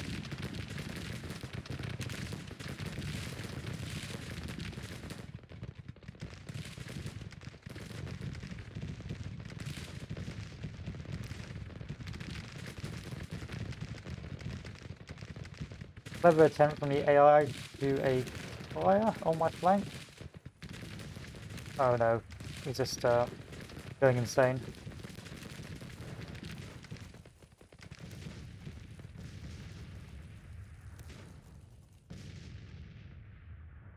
In the first route, how many casualties does this guy take?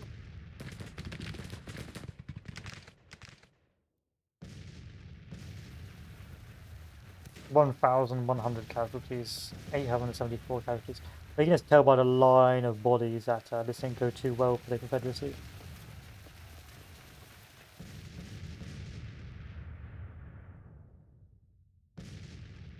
Yeah, let's be brave. Let's go to that artillery piece.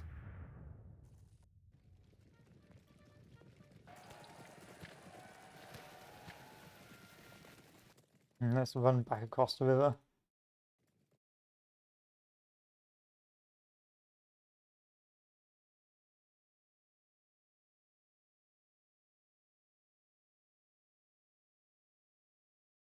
Unless you've got a fancy way of crossing, I don't really see what you're going to do to stop me.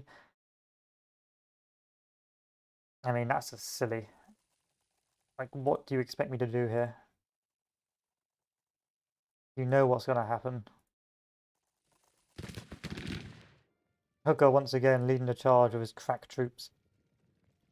Are they cracked? I wanted this experience now. He had a veteran units.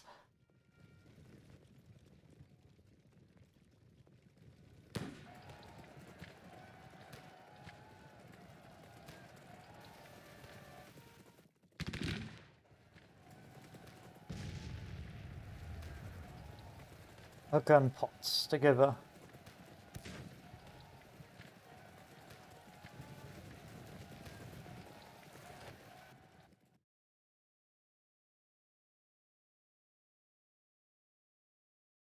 And immediate destruction of a corps.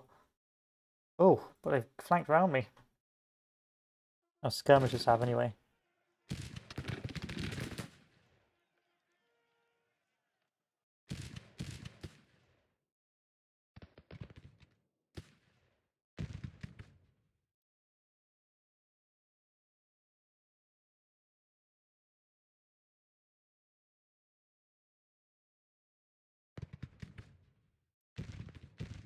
Altogether, not the AI's finest hour, but I don't blame them with the OP-ness of Confederate cavalry, or Union cavalry, or just cavalry in general. Born to abuse. No, I knew they were powerful, but I didn't think they were powerful on the campaign map. This like broke the game. Kentucky is broken, or Tennessee is broken.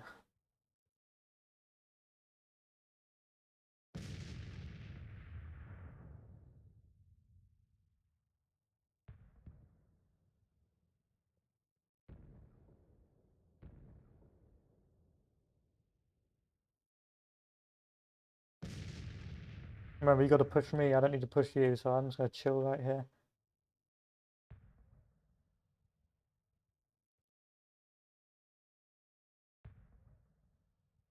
All right, time to start sending individual orders. Sadly, McLellan is not good at actually getting things done.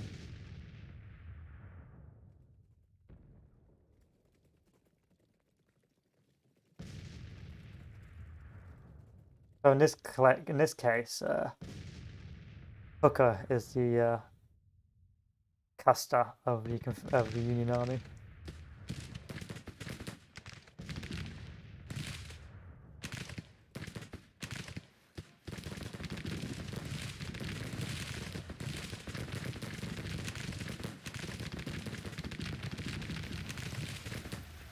Yeah.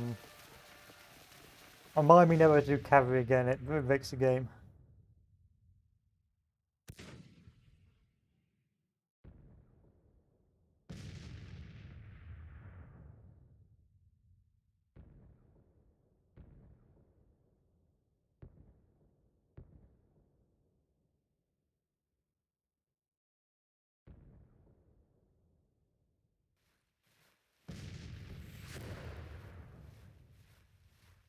I wouldn't even bother if I were you. If I were you guys, I would just give up and retreat.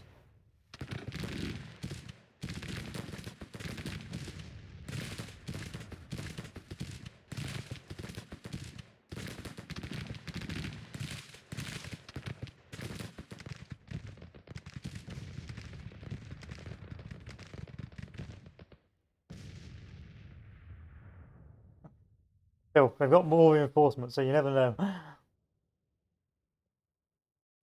They may achieve victory from the doors of defeat. I doubt it, though. I really do doubt it.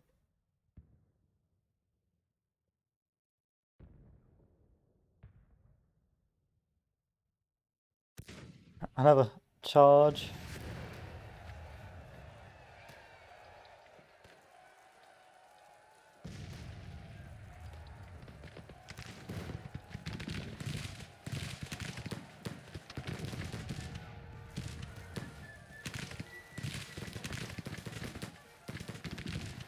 Although I don't like the look of that charge.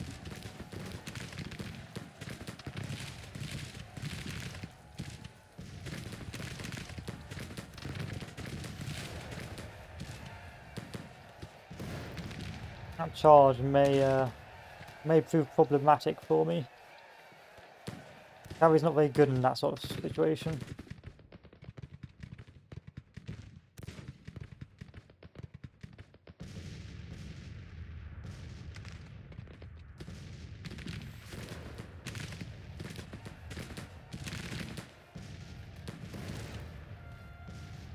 I can't really withdraw them now as well because they're out.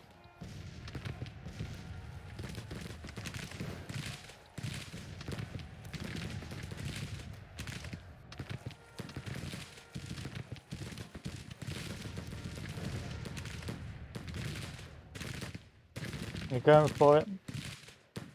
They're really going for it. A lot of ditch effort to cross the river. But I just don't think it's going to work. Who is charged? Olmsted.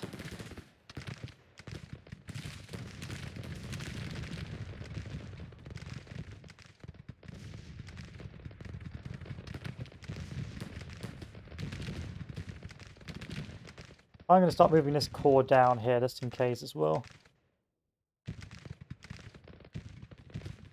Yeah.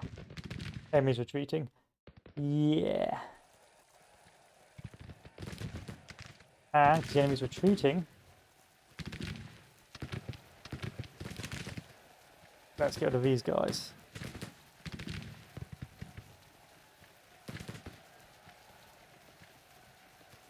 This is going to be a really one-sided battle. But I said, you know, cavalry's OP. I knew they were OP, but I didn't expect them to be campaign OP as well.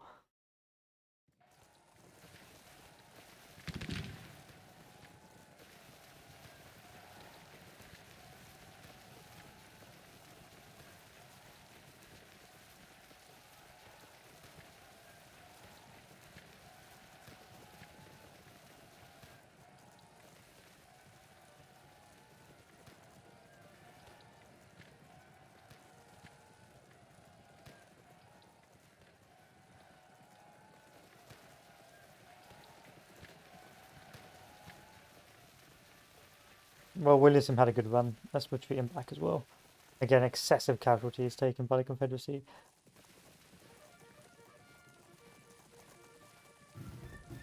$18,000 to my 3,000. So that's like 10% of my army. Well, less than 10%. 10% of this is 4,900. So about 5, 10, 15, about 30% of their army wiped out.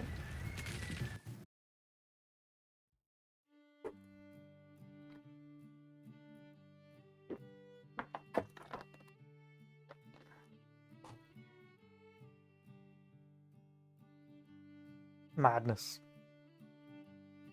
Alright, well, next time I stream this, someone remind me not to do a cav army.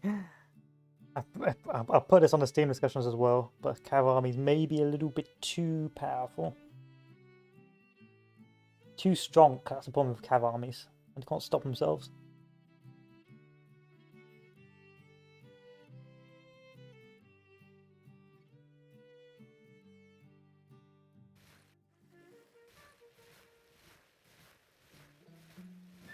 And then with the raiding, this should probably devastate them as well.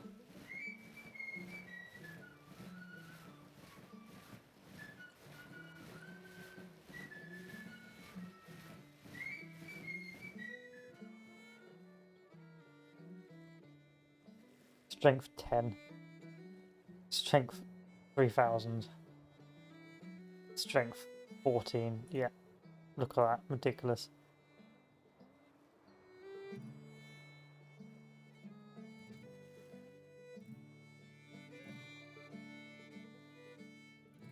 Meanwhile, on the left, how's my siege going?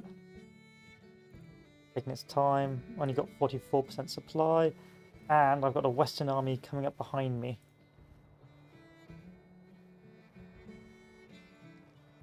Retreat.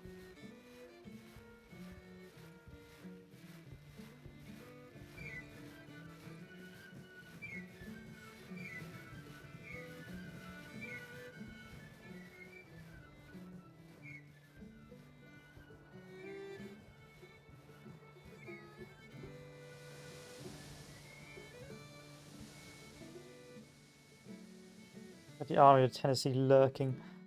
Gonna see if I can move down and cut them off.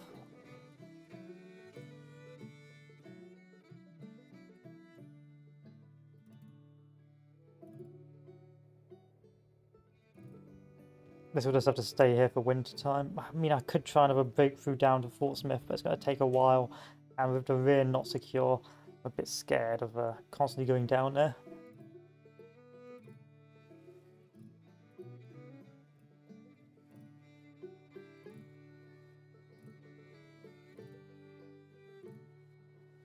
This is devastating.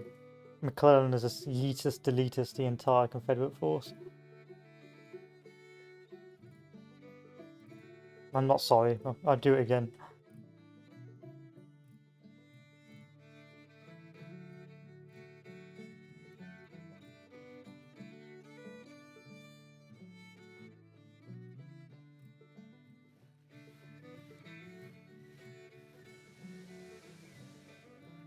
What have we got coming up here? Rice's Corps of 30,000.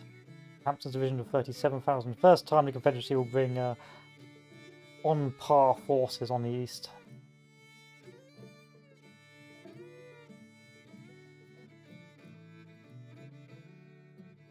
But this is devastating.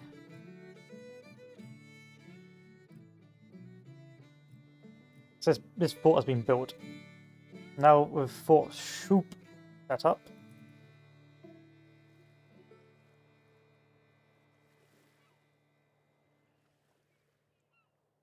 We can do some epic slaughters of enemy forces.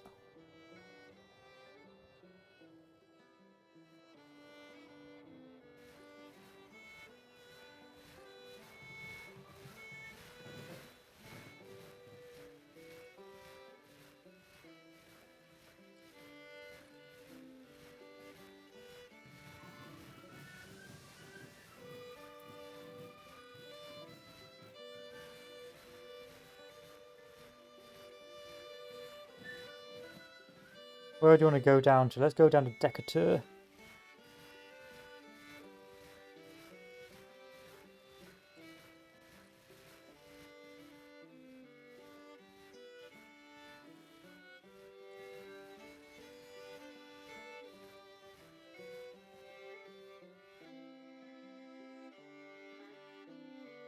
I'm on the right. We're going to have a big battle soon. It's a pity because although they're really low on supply, so I'm not too worried. Department of Pennsylvania.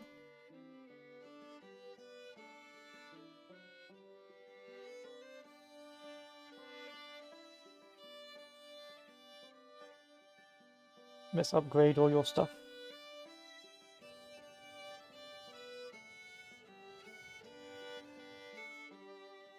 And with Fort Trimble, we can start moving south there as well.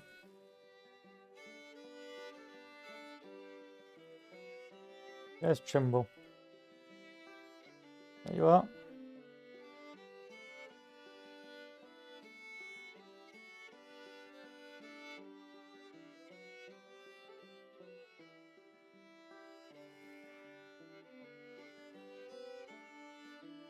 And begin the general advance. This will probably be the deciding factor of the war, if I'm honest.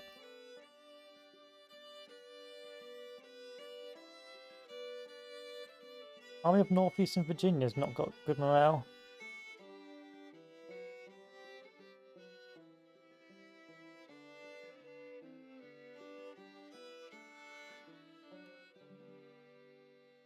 Turn back the way you came. Why is morale so low within my armies?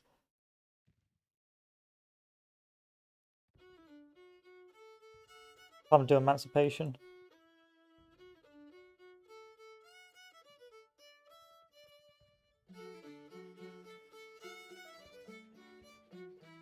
How many days? 14 days, fine.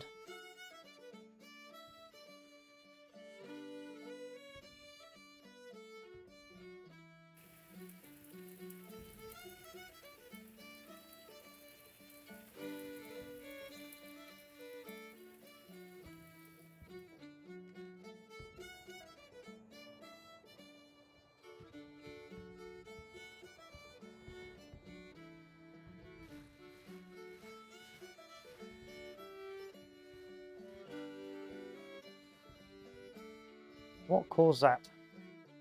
Which forts have surrendered?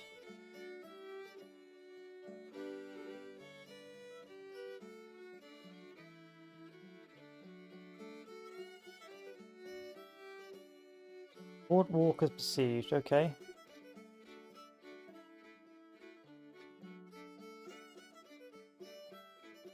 What does that mean for me? Is there a fort over here that's been taken?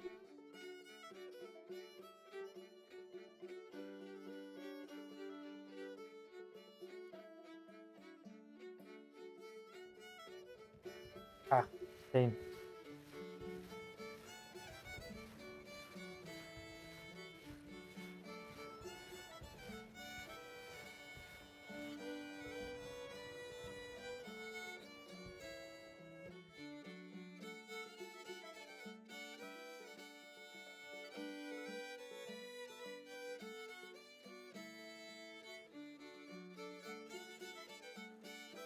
Go back to normal offensive stance. Let's get off raiding to guarding. Let's build ourselves a supply depot.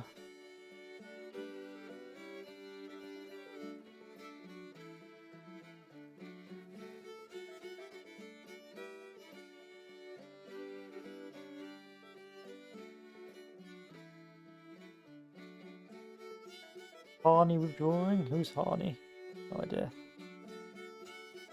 So I'd like to know where the Confederates are pushing and where they're sieging.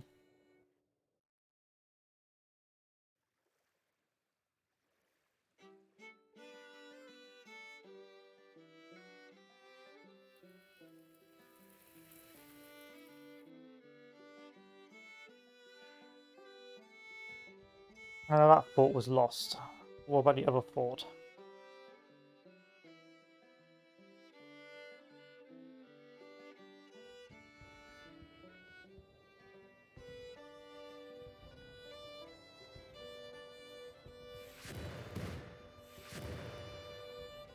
Move forward just to relieve that.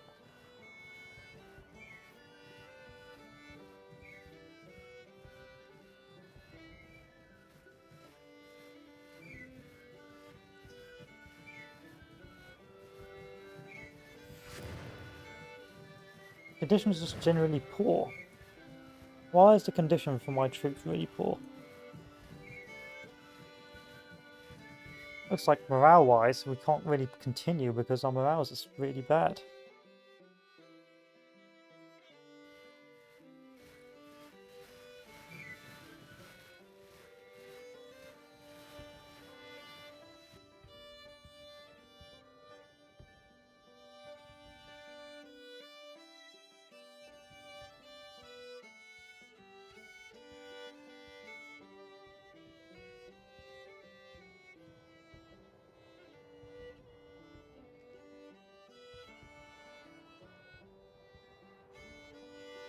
Interesting.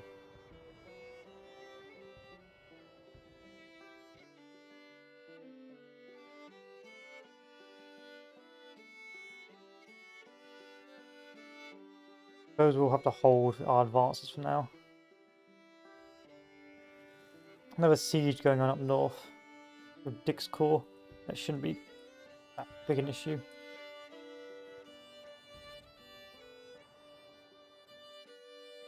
Who is sieging me? Fort Shoop should be fine. It's got 16,000 men.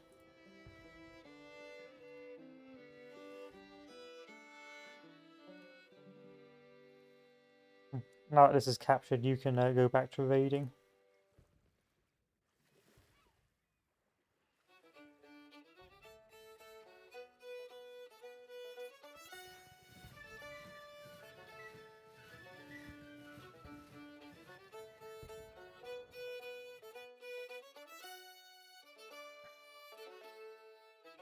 This army needs to retreat somewhere useful, like back up here.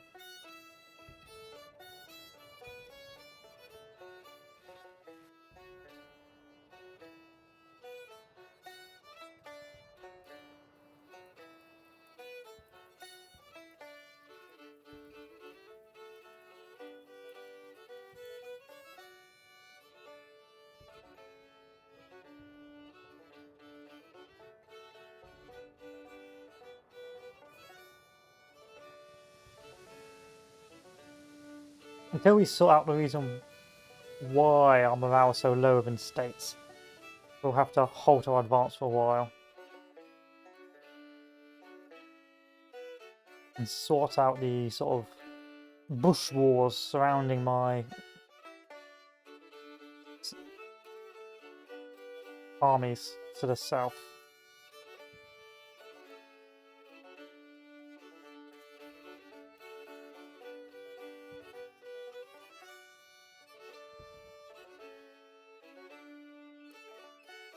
Save the game.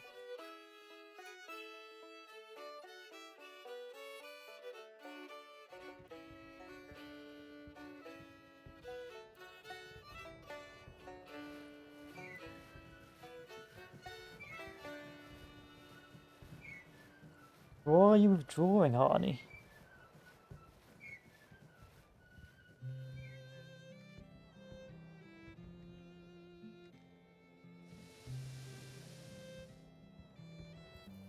Generally bad supply and condition. And meanwhile, I've got Confederate invasions to my north. Oh, Kentucky. That's it.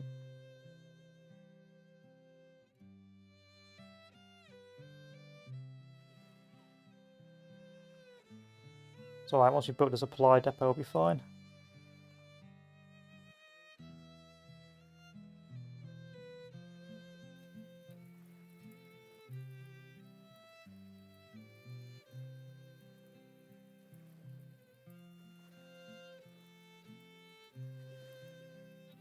Okay, so we have the next big battle.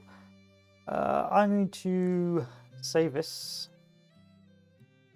and do a strategic situation. So I've saved it. I'm going